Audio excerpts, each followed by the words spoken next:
got it on the screen now.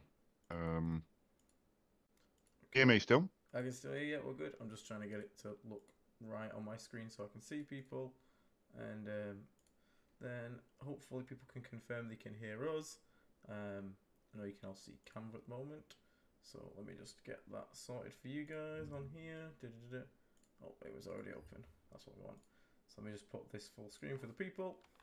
Hopefully people can hear me and see me, and we'll just wait for a mic check confirmation from chat. Once they give us the little nod, we'll get to it. I have no idea. I've done some little stream thing. I think I ballsed it up, but it doesn't really matter. It's on the screen.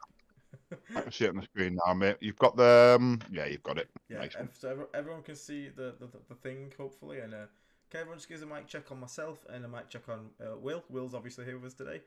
Test your mic, Will. Hey guys. Some people want it a bit louder. No worries, I can do that. Hello, hello, hello. Hello, hello, hello. Hello, hello. Hello, hello. 1 2 1 2. Is that better, chat? There's a bit of a delay, so you have to wait like 20 seconds to get. I'm a little quiet, right? That's fine. I can fix that, guys. Don't worry. Bear with me 1 second. Okay, Will's loud. We'll turn Will down. I'm a little quiet. Give me a second. I hate this. For some reason, it never saves all my settings. So if I go here, turn to 65. All right. How's that, guys? Is that a bit better? And then I'll turn Will down again. Hello, yeah. 1 2 1 2. There you go. Is that better? Hopefully that's more even between us. Sorry guys, it's always a pain in the ass doing audio. So once everyone's sort of confirmed that's at least a decent balance, we'll be all right.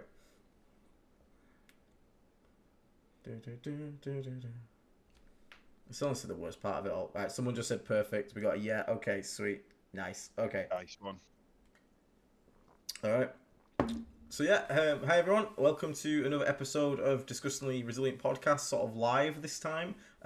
John, obviously you have myself and you have Will. Say hello, Will. Yay! Hi guys.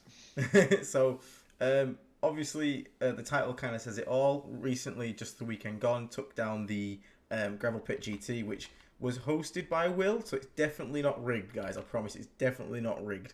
When we say hosted, I was just one of the TO team, as I say. Team Stonehammer runs it, and like I say, I was just there shouting out the rounds and stuff, so I didn't really have much impact on the games themselves, just in case anyone thinks there's some kind of conspiracy going on. Yeah, so definitely no rigging, no judge calls in my favour. I was not allowed to even to use Will as a judge. I had to use Dan every time. but yeah, so obviously managed to snag the first place 5-0. There was another 5-0 player, which was a Leagues of Votan player. And I managed to beat him on battle points after all, so that'd be quite cool. Yeah, sorry about the last time. We had a quick 1 hour breakdown because I kept rambling, but this should actually be a proper breakdown. As you can see, I've got a presentation stuff ready, pictures of the games, and we'll basically go from there, so it should be good. Just very quickly, saw some people become members at the top. Dawson Ammerman and Cody Mays, thank you very much for becoming a Plague Marine, and the support's massively appreciated. Again, for members, people who don't know, we have a community tab on the YouTube. In there, members can find the link to our Discord. You get to vote on content. We had 2 giveaways on, is it yesterday? Yeah, it was yesterday. So we had someone win a £25 Warhammer voucher and another person win a 1-to-1 coaching session with Vanguard Tactics, which Stephen donated to us. So that was really cool. And there'll be more giveaways to come. So if any of that sounds cool to you, you like the podcast and want to show some support, feel free to become a member. But failing that, don't feel like you have to. Likes and subscribes really help the channel. Tell your mate who plays Death Guard. Let him know that we're here. He can maybe pick some stuff up. And yeah, I won't keep you too bored. And we'll get on with it. So just a quick introduction. Just to intercede there, Ian, for a second. Obviously, just in regards to members and the things you get to vote for. I think this might have been on one of the episodes where we sort of didn't quite make it. I think the audio was bad, but we did say if we get to 3K subscribers, we would vote for a list that Aiden has to take to an RTT. I know we're incredibly close there now, so guys, tell your friends because we're not going to stitch him up, but we're going to give him a list that's going to be not as usual three plague burst callers. Let's put it that way. So tell your friends and get them involved. And also, War Tyrants Muffin Company. I want to say that it's the coolest fook name. I thought saw it last time I'm on the chats, and yeah, top notch name there, mate. But anyway, so I didn't mean to cut It's in there. alright. Just thought it was a good chance to plug the fact that we've got some plans when we hit 3K. Yeah, so when we hit 3K subs, as Will said, you can all send me, the members are going to make me a list. It's going to be awful. It's going to be terrible. It's going to be Triple Plague Surgeon, and I'm going to take it to an RTT and see how well we can do with that. So I think we're 2,800 subs nearly, so only 200 more and that'll happen. But just a few things in the chat. Congrats to doing Aiden. Would you mind sharing a 1K point list in the future? Yeah, we can look at some little 1K lists. That's no problem. Just I'll try and make a note of that, and we'll get around to that. Was that you in the Auspex Tactics video? It was, yeah. I was the first list in the Auspex Tactics video, which was quite cool to see. That was quite cool. Garrett's in chat. So everyone that doesn't know, Garrett in chat also does a YouTube channel called Skill Check. He also went 5-0 this weekend with Death Guard, using a very cool list that made use of plunging fire, and he had triple Terminator Sorcerers. And I watched in horror as he played his final round versus Black Templars, brought in 3 solo Terminator Sorcerers, popped the extra, damage free will on all 3 of them. Oh yeah. And picked up 10 Sword Brethren and Hellbrecht in 1 turn. Nice. I've seen people sort of talking about that, but I've never actually seen anyone have the balls to put it on the table. So fair play. Like I think that's something that's probably worth talking about in a future episode. Yeah. I think me and Garrett were talking before. We might do another old tier list, or we might get him on for a chat on his list, because obviously it's a bit different to ours. But for now, let's get into it. So here's the list I took, guys. So nice and simple on the stream. Mortarian's Muffin Company. You donated 20 gifted subs yesterday, and they've done another 10. You're nuts, dude. Thank you so much, though, mate. Mortarian's Muffin Company. What flavours does Mortarian make on his muffins? I feel like that's an interesting thing. I think a piece of very unusual or maybe rather disgusting flavours. I am the Muffin Man. If you just got given a membership from Mortarian's Muffin Company, say a thank you, give him some love. Oh no, the babbling beast of Nurgle got membership. Oh no. He commented on my videos like, I can't believe you didn't take Plague Surgeon. You're just trolling now, so that'd be quite funny to see. And yeah, definitely Garrett, definitely love you on, but I'll come on yours. That'd be awesome too. So as you can see on screen, this is the list that I took. So I ended up taking Typhus. I don't really think I need to explain Typhus too much to you. Basically, he's 100 points, damage free. 5 attacks in close combat. He's good in close combat. It's the mortal wound ability though. Just pick a unit in 18, d6 mortal wounds. It's fantastic. It's good for killing lone ops. It's good for killing stuff like Redemptors. By the way, fun thing, and we'll see it in round 4 and 5, people really like explaining how unkillable Redemptor Dreadnoughts are, and it's really funny when you just kill them dead easily. And Typhus is part of that combo. So I actually ran Typhus in all my games solo. He never joined a squad. He's really good to just drop in. You can do actions with him. You can then use his ability, deal mortals as well. He's impossible to screen out because it's a single base. He's also really tough to kill. You can't just pick him up with random bolt guns. But yeah, I've already gone over Typhus a million times. Will stand by. Typhus is great. Yeah, he is. I don't want him in my list because, if I'm honest, I think he's the one Death Guard unit that could go back up to his points in the next data slate. So I'll wait until to see if that happens. So I'll put him in my list. I only have to maybe take him out or shuffle things around. But I think that because he's so good, and I think 100 points is an absolute steal. Yeah, he definitely is. So next up, a bit of a weird one for some people. Lord of Contagion. I put this guy on our unit tier list quite low, and boy was I wrong. This guy in all these games slapped so hard, and I never regretted him, and he actually ended up being the MVP in so many of the games. So Baliandor in chat who says, I feel so vindicated that you are finally being positive in Lord of Contagion. Yeah, okay, I was wrong, I fully admit. Fully re-rolling all your hit rolls to fish for lethals is just great versus vehicles. It's more just him having a flat 3 damage weapon. You get it up to like AP4 with Contagion plus AP, and then you just basically walk into something with Deadly Pathogen. You have 6 attacks at strength 9, so you're wounding Dreadnoughts on 4s, getting 2 damage for every time at AP4, basically. It is really good, and you can just fish for lethals, and then when you don't get your lethals, you can then wound on 4s. It's crazy, and it helps so much as well with the Death Shroud, who also then just reroll all the hits and can fish for the sixes. He's super cheap, super good. I never did his Mortal Wound ability because his squad never lost a single Death Shroud for the entire event. So this guy literally, anything he touched got clapped and never got to swing back. So that was pretty cool. Yeah, Don Hooson, hi in the chat, bud. Needs more Plague Surgeon. No, Don. No, that might be your thing, but it's not mine. Yeah, also, the Lord of Contagion is one of the coolest looking models. I have the Dark Imperium one, and I just love it. So I was super happy to get on the table, and it'd be good. So then I had a Chaos Lord in Terminator armor. This is probably the weakest part of the list. The part I'll probably change.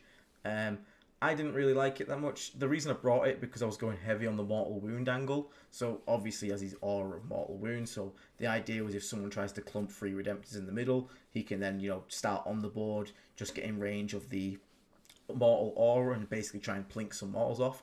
It might be a case that he never got to shine because he just didn't need him. But he's still okay. He still puts pretty hard. He can still, has a little gun, has a decent melee, gives real ones to hit. But I was kind of thinking I'd rather just have another Lord of Contagion or the Sorcerer Terminator, because the Sorcerer Terminator obviously has the, flat damage free shots once per game. And I know it's a bit swingy, but if you come across something like Aggressors and you manage to get it off at like AP4, like you can, if you get lucky, just pick up the entire unit, which is obviously way more than this Chaos Lord would have ever done in any of the games, as well as giving the squad -1 damage. So I think that might be the change we make. So we'll see going forward. Obviously the secret sauce, the triple biologist putrefier. In a meta of Redemptor Dreadnoughts and -1 damage and ignoring 2 AP on all your etc. blah blah blah blah, and tanks everywhere, biologist putrefier comes along and says, I don't care how tough you are, I'm going to mortal wound you to death with 4 grenades in 1 turn. I'm going to make all my guns lethal on 5s, and then I can sustain on 5s as well if I need to. They're so good. They're so dirty. Plus, they're also pistols, so you can do actions in close combat. They're also assault weapons, so you can advance and cleanse and stuff like that. They're amazing. Like, they're genuinely the most busted thing in our book, and I'm taking 3 in every list from now on.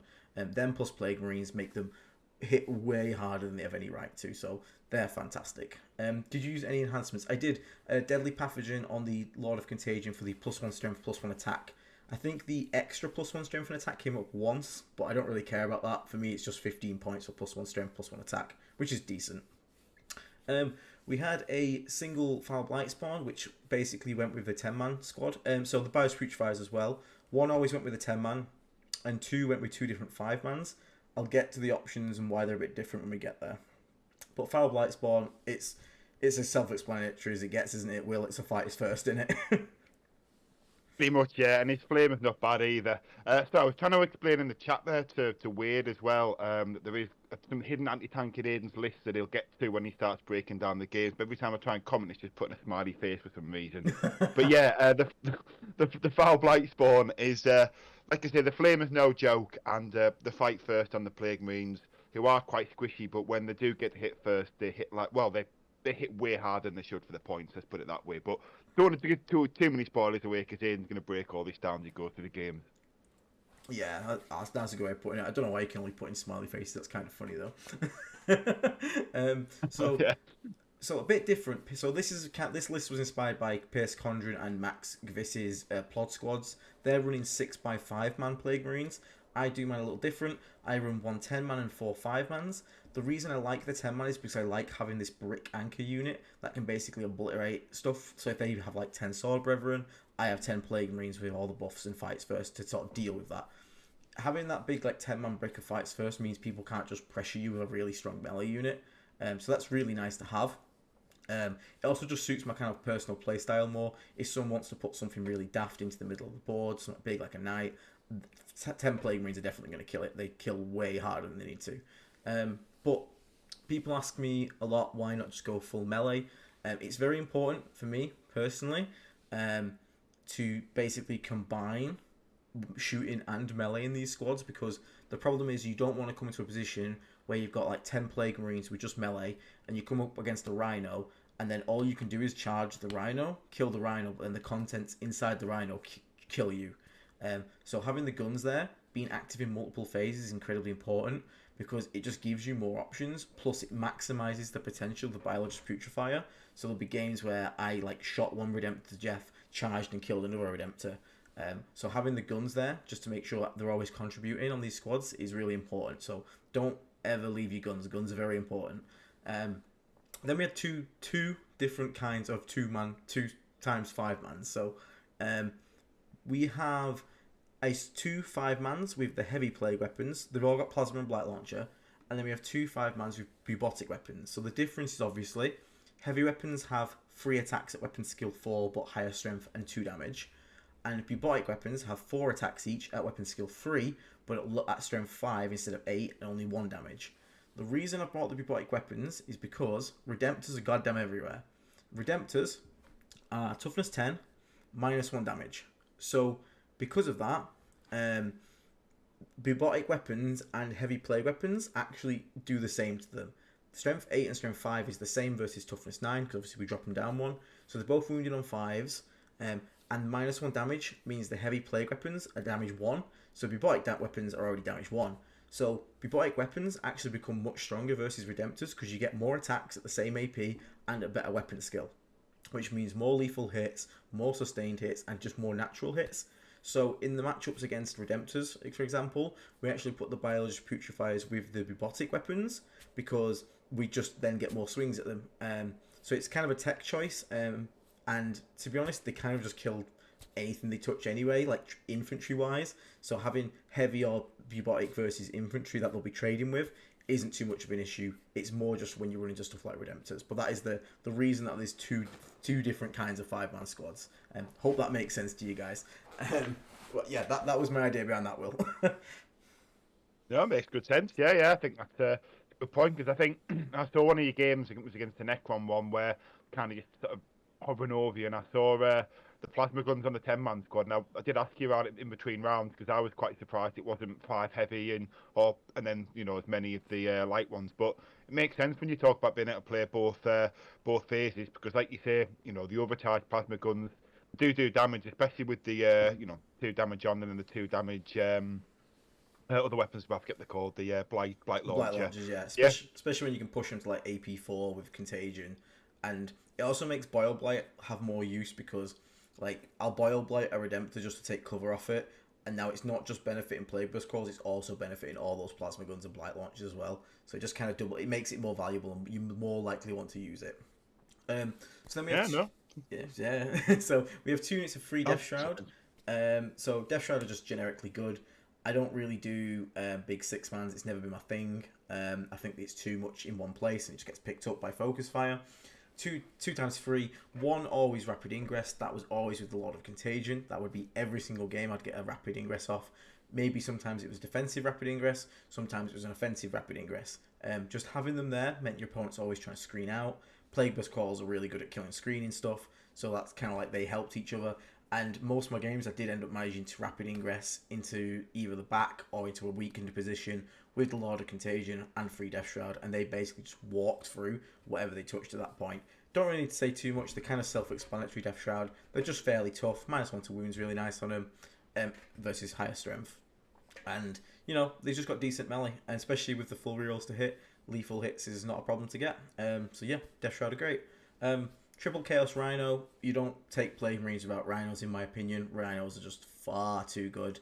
They're just mobility. And then it's even once you've got out, that just the stuff the Rhinos can do. They can go and cleanse, they can go and teleport homers, they can charge into stuff to annoy it. They can even, you know what's weird, Will? Our Rhinos with double Plague Bolters and Havoc Launcher are actually really good at picking up little scoring units with, with the -1 save contagion.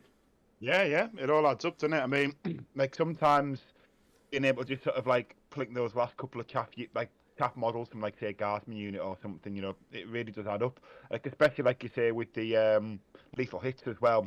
Sometimes it can even help plink the wound off like like an enemy Rhino, for example. Yeah. There's members that lived unexpectedly and it's just going to be a nuisance. You'll see that in the last game, Will.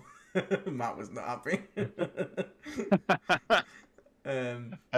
But yeah, Rhinos are great. And then we have the triple Plague Burst Crawler. So a lot of people ask, why no Lord of Virulence, why no Mortarion? The Plague Burst Crawlers here are basically here to mortar at the scoring troops or scout squads, anything that's like a small 5-man unit that just wants to score. The mortars are here for just pick them up. The idea being that if we kill their scoring units, they have less units that can actually do actions, and when you start making stuff like Redemptor Dreadnoughts or tanks have to do actions, they're not shooting, they're not charging, it's basically effectively neutered for an entire turn. I made both Inceptor squads in my round 4 have to come in and do cleanse and homers because I'd killed all the chaff to do it. And let me tell you, not being shot by 2 full Inceptor squads is a very nice feeling. Nice. And, So go on. just wondering with the list then, because you've mentioned about the Lord of Virulence and Mortarium, just an interesting point to sort of ask, while you're on that topic. Did it ever occur? Well, was it a consideration ever that maybe 2 play burst cores and a Lord of Virulence, might end up being like similar in terms of efficiency? Was that something you ever considered, or did you just sort of feel that the utility of having 3 plague burst callers was more important? I mean, was that something you considered? Because I feel like it might be something to expand on the point you made there. So I did try that. That was my first iteration of this list, was 2 plague burst crawlers, a Lord of Virulence, and I managed to fit in a bloat drone somehow. It was okay, but the problem is when you're already trying to solo Deep Strike Typhus, you don't want to then try and find another spot for a Lord of Virulence, and I'd just rather have the more shots. Plus, the Plague Burst Crawls are also really good at tanking damage. Having a 2-up save and getting cover, they can be quite tough to deal with. And it also just gives you more stuff to screen home, which Lord of Virulence isn't going to be doing. So I like the triple Plague Burst Crawler in the end over the Lord of Virulence, but I can see the point for it. And 2 with the Lord of Virulence wasn't bad. I just preferred having the 3rd Plague Burst Crawler for just for redundancy than anything. Ah, it's fair. Like I say, it was just something I was sort of curious on myself, because I'd seen you try the 2 plague burst call list with the Lord of Virulence, and I wondered what had sort of inspired the decision. But I think, like you say, just more things just sort of fill in your backfield, and also I suppose you get an extra set of entry cannons if you bring the 3rd one, which can also sort of plink some holes and things as well. Yeah, so we had the 3 plague bus crawls. We went with 2 entropy and 1 spitter. The spitter one I like to be more aggressive with, push up a little, or it would be great for holding home. Anyone trying to do any 3-inch deep strikes or get teleport homers, it's great to just sit there and be like, yeah, I'll overwatch you if you try that, just be aware. The entropy cannons aren't great anti-tank, but people seem to think they are, and that I got this trick from Max, which was basically tell your opponent what your anti-tank is, and then they basically will dodge the lines of sight where the entropies are for no reason. Like, they're not a threat, but people think they're a threat, and it actually works a lot more than you think. So people will be like, where are your entropy cannons? And they'll be like measuring out the range, and I'm like, mate, I'm not going to say it, but they're awful. They're not going to do anything. But people basically had to respect them in their head, and by doing that, it basically made them not be as aggressive as they probably should have been. So that was a quite cute thing, and they did occasionally connect, and when they do connect, they can do up to 7 damage, which is nice, but don't put your money on it. But when they do, it's nice. And then to round it out, 2 times 3 Nurglings, again, teleport homers, cleanse, fantastic. They just do everything that you need them to do. And they also really, World Eaters hate Nurglings so much. Oh yeah, the -1 to hit really hurts them, doesn't it? Yeah, it's not just the -1 to hit, it's the infiltrate as well.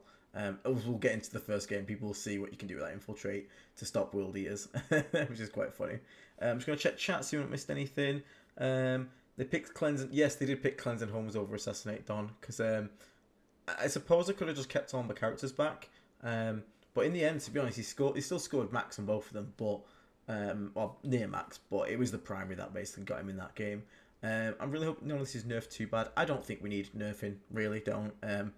Maybe like Typhus can go up a bit, but like we still have defined weaknesses. I think a lot of people just don't respect Death Guard and don't sort of know how to play against it, because it's obviously considered pretty weak. But I tell you what, my god, do we hit hard in close combat, or when we get close. I had to convert LOV to a bloat drone. The bloat drone did more for me. Yeah, the bloat drone, again, I agree, Don. I think Lord of Virulence was great at the start, especially with the Morty aura no longer working for us over here. Well, it still works, but it's not as good. It made the LOV Morty PVC package weaker in general, but it is what it is. Right, okay, so let's actually get into it. So, round 1. World Eaters. So this was Alistair, I believe. He's part of your crew, isn't he, Will? He is, yeah. He's actually from Team Stonehammer. So I had mixed loyalties with this one. So I thought I'll just stand back, sort of see what happens in the game, and then beat you both afterwards. But Alistair said said he enjoyed the game, said it was really good. But no, I won't give any spoilers away. Well, I suppose the 5-0 win gives a spoiler away. But yeah, I wasn't that surprised when it came out in your favour. If I'm to be totally honest, like I say, I saw his list. With all the infantry sort of being out in the open, not having any sort of transport, so else to put them in. I kind of figured the plague burst cause just plink enough away if you tip stuff down, then it would just be a case of just being overwhelmed on the primary. But maybe I'm wrong, maybe I'm right, but I'll let you deep dive and you can tell us more.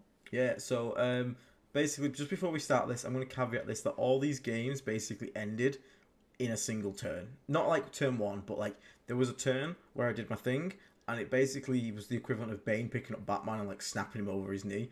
That happened a lot, and you'll see it in this game. Again, it's all about like Death Guard people. If they get too close to you, you need to have your go turn, you commit, and you just break your opponent's back in one. It's quite brutal actually, but it's quite funny. So Alice's list, he has Angron, so Big Red himself, big scary angry boy. Lord Invocatus, so Lord Invocatus gives 2 units in his army scout moves at the start of the game. A Lord on Juggernaut with the Favourite of Khorne, so this guy lets them basically reroll the blood dice, which is quite scary, means Angron has a good chance at coming back. Master of Executions with Berserker Glaive, so this is like basically a one-man head chopping guy. He can go up to something like 9 attacks at like strength 10, AP 3, damage 5 flat, rerolling all hits and wounds versus characters. So this guy's not something you want near you at all. He's very scary. 2 units of 10 Jackals, so kind of the scoring units, kind of just going to sit around and not do much. 1 big unit of 6 8-bound, so do remember all normal 8-bound squads have Scout innately, so that's quite scary. So we've got 1 6-man squad of 8-bound, 2 squads of 3 8-bound, and then 1 squad of Exalted 8-bound. And then we had a big brick of 10 World Eaters Terminators with a lot of combi weapons, Reapers, and a lot of Power Fists. So this was his list. I saw this. I had a bit of days to prep for this one. So let's basically get into it. So look at this. I remember to get pictures, guys. Look at it. It's beautiful. So we were playing Dawn of War. So this is the deployment and the mission. Or what was the mission called, Will? It's somewhere it's not. Ooh, it was Taken Hold? I should know this. Really, it was taken. Yeah, it was Taken Hold. You had to hold 3. Had to hold 1, 2, 3 for primary. I'm pretty sure. Yeah. Yeah.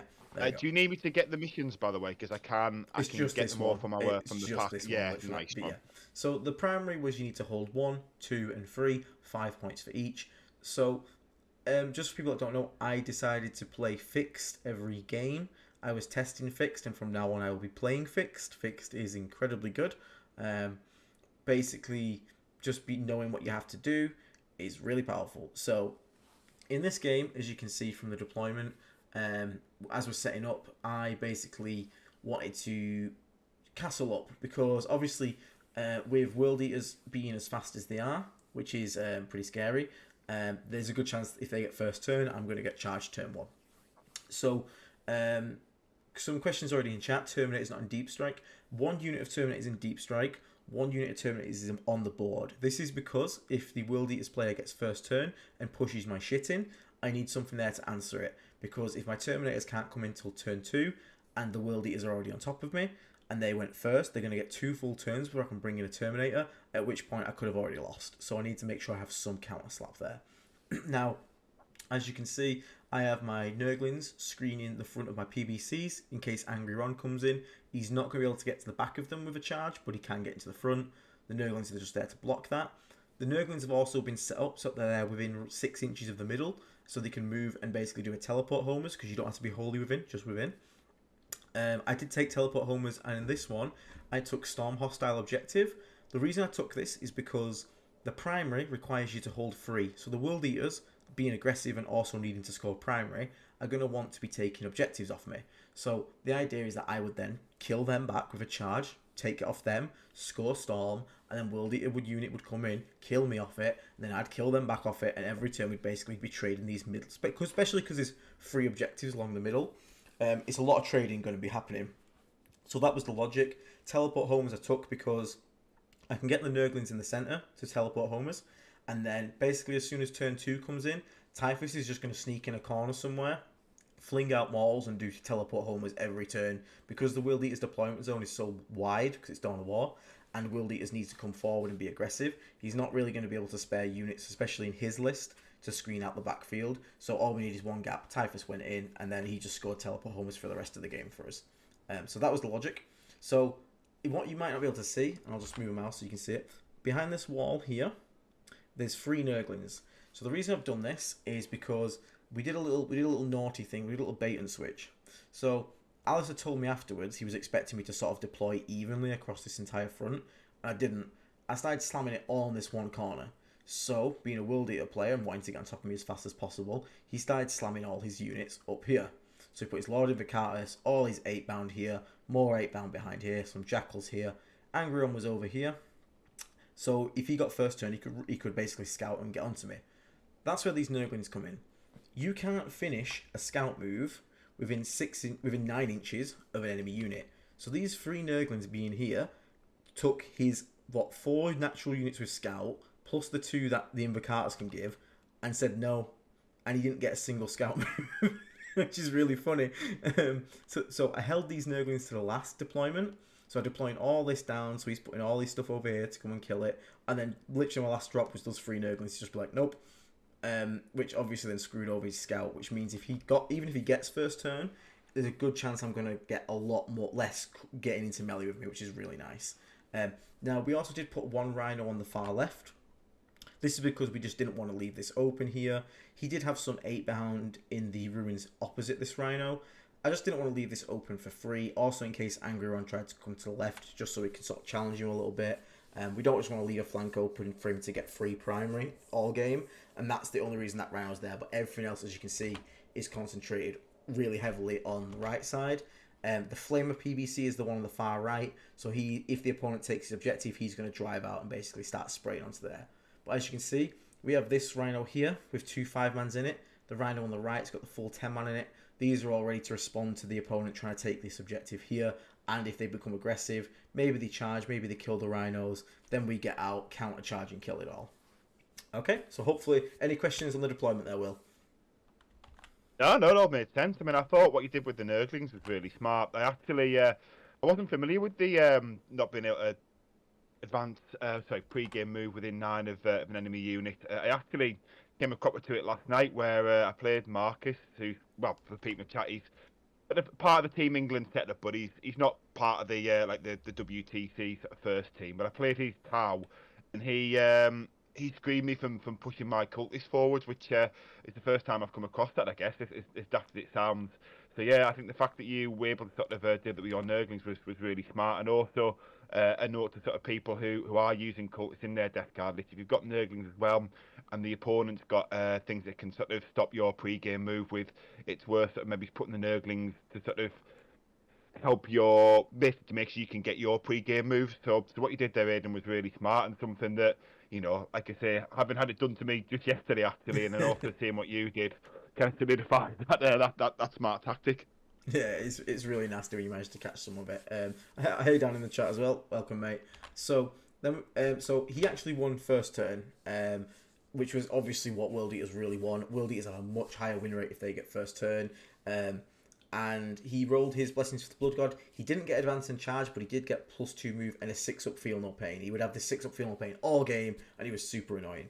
And as you can see here, because he didn't have the movement to get onto me turn 1, he basically decided to take out his anger on these poor Nurglings. So this single unit of Nurglings that ruined him on his scout moves has been charged by 9 8-bound, 10 Jackals, a Lord Invocatus, and a Lord on Juggernaut. So, yeah. They really hated those Nurglings, didn't they? Yeah, they kind of died. Now, Angron got a very bad advance. He only got 1 on his advance, so he didn't move him that much forward. He didn't want to just give him up for free, so he just took the middle. And then the 8-bound on the other side managed to get all the way. This is how fast World Eaters can move. Look, he got all the way from here onto my Rhino on turn 1. So that's quite obviously not very good for us. So obviously these Nurglings get absolutely obliterated. My Rhino gets blown up. I think I take a single mortal wound off the explosion onto my well, you know, as you disembark, you roll dice, don't you? Yeah, Um, yeah. and his Terminators come out into the middle. So basically, his turn one, I've lost 3 Nurglings and a Rhino, and this is exactly what I wanted to happen because we talked before about the one turn when I'm going to break someone's back. This commit here, I'm going to break this back, and as we'll see, Gonna say, yeah. I as we see. can instantly see Alex Now in you the see him. there. Now you don't. Yeah, he's come way too close, hasn't he? Should have just fed a little unit out to make you have to sort of start the trade, but instead he's traded his whole army for a couple of Nurglings. Yeah. So yeah. This middle point, the Nurglings have just moved up to do a teleport homers. Angry Ron is obviously going to charge Plagueburst Crawls. Now the thing is, I actually am okay for the Plagueburst Crawls to die. I don't need them in this matchup. The Entropy Cannons are met anyway, and if Angry Ron comes in here to kill the Plagueburst Crawlers, this big 10-man Fights First squad is ready and waiting to pick him up, happily. So that's actually left there because we're okay with that happening. The left side, we managed to pick up the 8-bound. Now, he did get an immense amount of saves here, so what we actually did is we had to actually charge them with both squads after shooting them with both squads and grenading them. He got so many feel no pains, dude. But we made sure when we charged this squad at the back, we kept one guy was within 3 inches of the objective, so after they were wiped in combat, we could consolidate back onto the objective with a single Plague Marine here. So we held that. Nice. Now, over this side, our Terminators that were in here move forward and basically got to charge through the wall into one of the 8-bound squads. You can just see the Death Shrouds, sort of like smoky chimneys there. The 10-man squad popped out. The Flamer PBC popped out. The Rhino moved and advanced forward, the reason being to get Contagion on as many units as we can. So these are all... I took -1 save, by the way. People might be asking, why didn't you take -1 weapon skill and ballistic skill? Mainly because World Eaters hit that hard, and I have a lot of MSU, that even at -1 weapon skill, they're going to have enough attacks and enough quality of attacks to basically obliterate whatever they touch anyway. So the logic was, dead Marines do no damage, so we'll just kill them first. And you can see the damage output that happened. Like, all the Jackals are gone, all the 8-bound are gone. We've just got a Lord Invocatus on 2 wounds, and the Chaos Lord and Juggernauts in here fighting the Death Shroud. Now, you won't see it on this picture, but actually at the end of this turn, my Chaos Lord is in here, and I remembered he's actually been 3 inches to the Lord Invocatus, so we rolled the 4 up, and he actually got it and finished off the Lord Invocatus with mortal wounds. Oh, nice. Which is quite funny, so props to you, Chaos Lord. So at this point, we're feeling pretty happy. We've got, obviously, he's got Terminators here, which are obviously a bit of a problem, 10 Terminators, and Angry Ron here, but part of that, he's got a single, well, he's gone, he's got a single character in combat, and that's pretty much it. 10 Jackals behind here. There's a Master of Executions in reserves, which is kind of scary, and Exalted 8-bounder in Deep Strike, so they're probably going to come in, so we need to be aware of that. So, it goes to his turn 2, and as you can see, Angry Ron goes for it. So Angry Ron moves down. You can see on the left before he charges, and on the right after he charges. Now, my opponent did get unlucky here. Alistair's Terminators here tried to charge the Death Shroud, which were obviously behind this wall. He failed it, CP rolled it, and still failed it. I think he needed a 7, and he failed both. Which wasn't great for him, but if you can see on this picture on the right, my Lord of Contagion and my Terminators actually rapid ingressed, because I was fully expecting him to make that charge, kill my Terminators, and then my Lord of Contagion and Death Shroud can basically return the favour with all these 10 Plague Marines. Unfortunately, he failed the charge, so my Terminators are alive. So, yeah, that's a thing. Oh, also, in the first turn, my Rhino was touching this point at the end of it. My Death Shroud, one of them was touching it for Storm Hostile Objective. That's how I got it first turn on this point. So, Alistair's had a bit of a rough turn. His Terminators failed. They did shoot and kill some of the Nurglings, but Angron came in and managed to wallop both a Plagueburst Crawler and the Rhino. So all my Marines have got out of the Rhino, and Angron is alive, but he's not in a good position right now. So... yeah, looks like you've decimated him quite a lot, and Angron's kind of going to try and have to solo your army pretty much to try and pull it back. Yeah, so as you can see, Angron's now gone in my turn 2. We do a triple grenade combo, so grenade here, grenade from this squad, and grenade from this squad. So he takes something like 9 mortal wounds straight up, and then all the lethal hits from shooting. We don't even charge him. I think the lethal hits from shooting just basically pick him up. So he goes down, and Big Red goes down. The Plague Marines here have moved up. They've stood on this point here to score Storm Hostile Objective. Typhus is in his deployment at this point and basically going to just be doing the teleport homers every turn. So I'm not going to mention teleport homers, just know Typhus is in his deployment somewhere doing it every turn.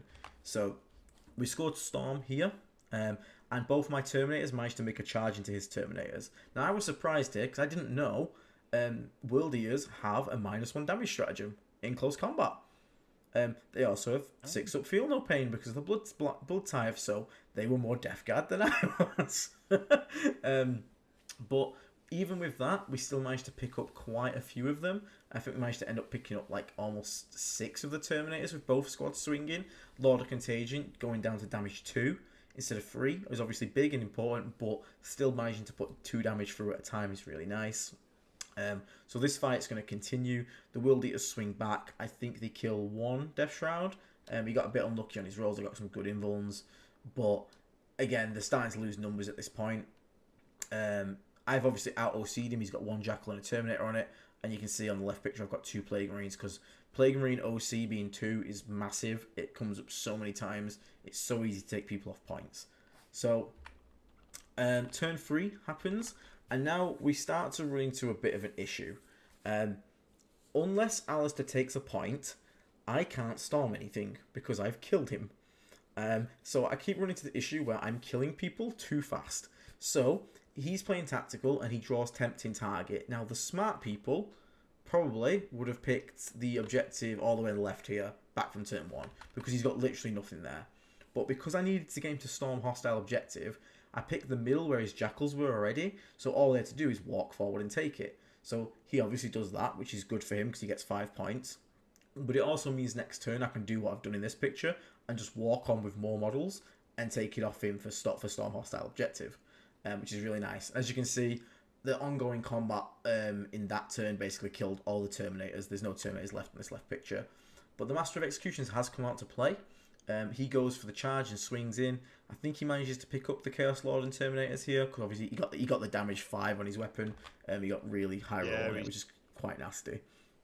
He's brutal, isn't he? Like if your squad's got a character in it, he's literally brutal. Oh, like gross. But it's worth probably worth mentioning there because some of the people in the chat, because if they go online and look at our tournament pack, they might see that we use some WTC rulings. Although we use a WTC ruling, we didn't use a scoring system. So when Aiden's betting Alice to take 5 points for his cards, it didn't matter because Aiden still gets the points. There's not a differential. It's just, as long as you win by a point, you win the game. So anyone who knows how WTC scoring works will understand why it's important. We could afford to give Alice to those 5 points. Yeah. So basically then, this fight basically happened. We managed to basically trade back. He rapid ingressed into some exalted 8-bound on my turn 2. At this point, they've now come and charged the Plague Burst Crawler. So this is the Plague Burst Crawler with Flamers. I do not Overwatch, because again, I actually want him to take this point. As you can see, I reversed my Plague Burst Crawler off it because it's OC4, so it actually would have held it if it lived. So I reversed it off it last turn so that he could charge it and take it off me. So, but he did manage to resurrect Angron, so Big Red is unfortunately back in the picture. Which is upsetting, but not a huge issue because the Terminators are all dead. The middle of the board's dead. He's basically got Angron, these 2 exalted 8-bound left, and that's about it. So we haven't took his home objective because we need to wait to take that until last turn to score a final Storm hostile objective because we literally have to wait to do it because he's sticking it with Jackals so we can take it off him. So that'll be nice there. Angron does end up making this charge, and these Exalted 8-bound manage to kill this Plague Burst Crawler, so as you can see here. And then, I don't really need to show you the aftermath of this. These 10 Plague Marines, I don't bother doing anything because it's final turn, so it doesn't matter, I don't have to kill anything. My Lord of Contagion here walks onto his home objective, gets the final Storm. These guys here come and charge this and kill that one there. So this is actually a turn 4 picture. So the Plague Marines charge the Exalted 8-bound, take that point back. Final turn, my Lord of Contagion walks into his home.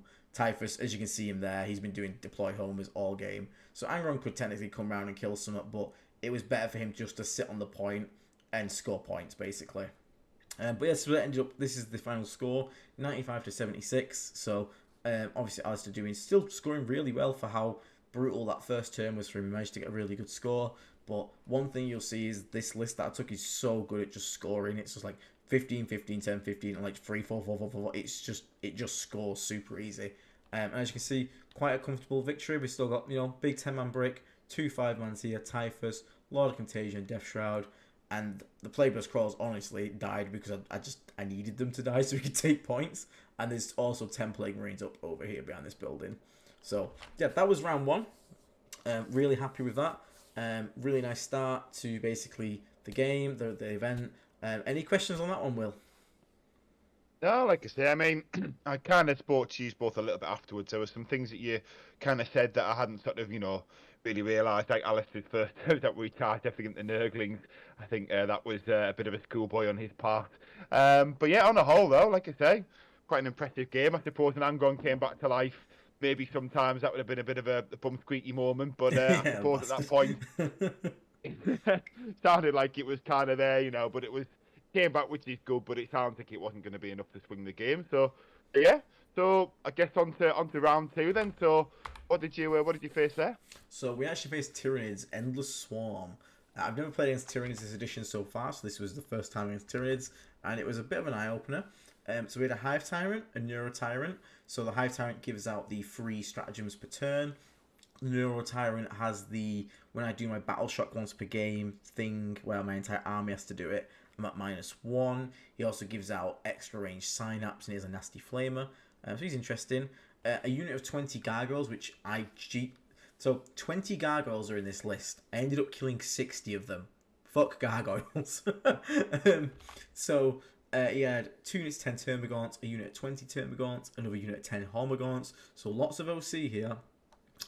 3 Venom Thropes, 2 squads of 6 Zone Thropes, which is the big threat already. Just tell that off the front. That is the scary thing.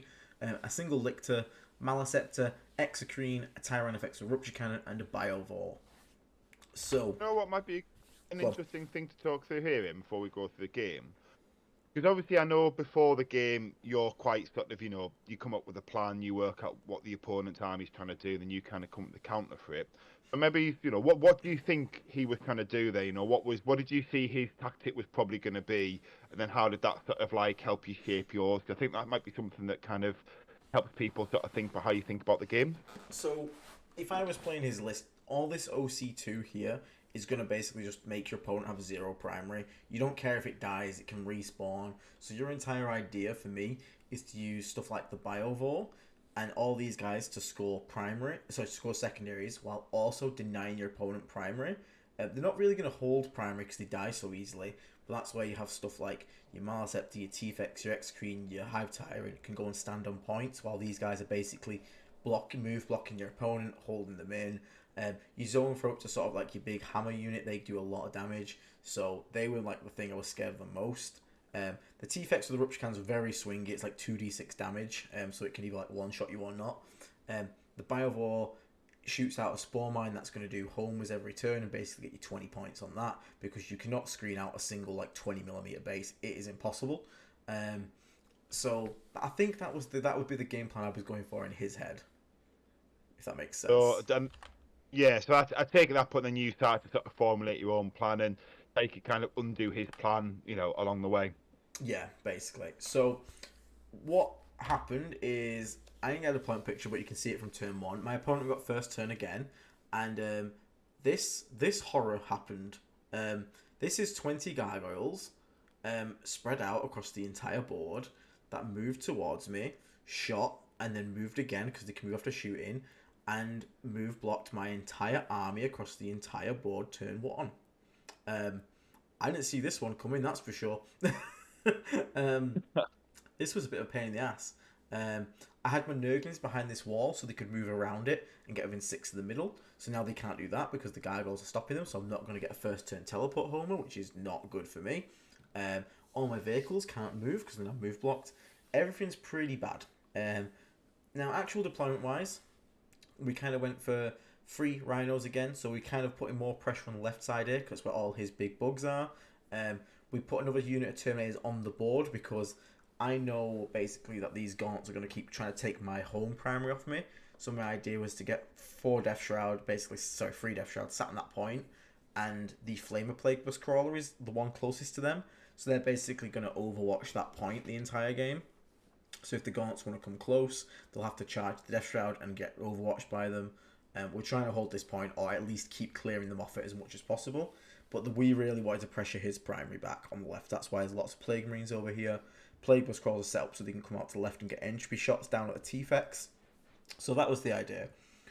But these gargoyles, being the little bastards they were, is a pain in the ass.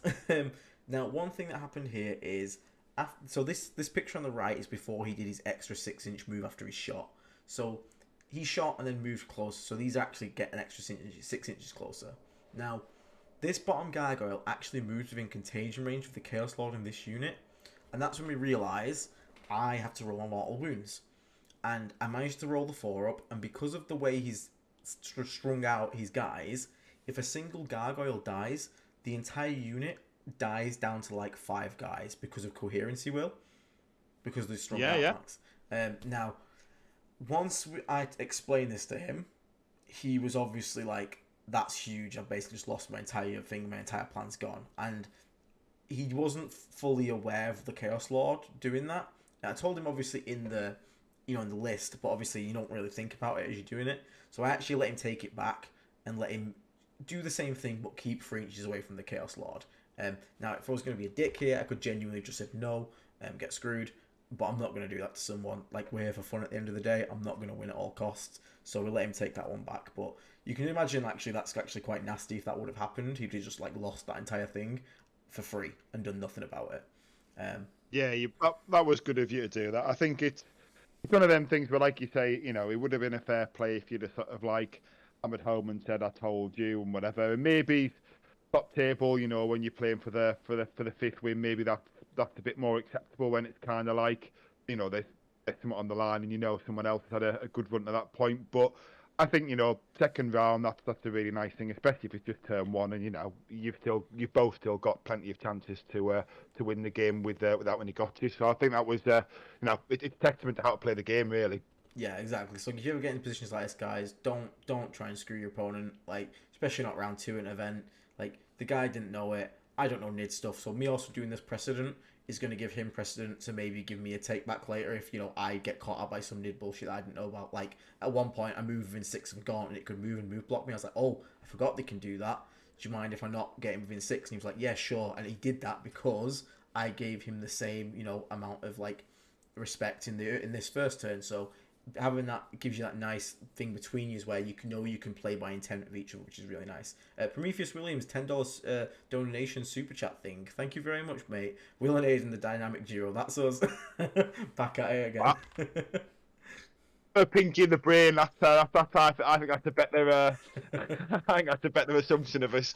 Like I say, I'll happily be Pinky, and like I say, the brain here can show us his prowess while he talks us through how we can all become a bit more brainy.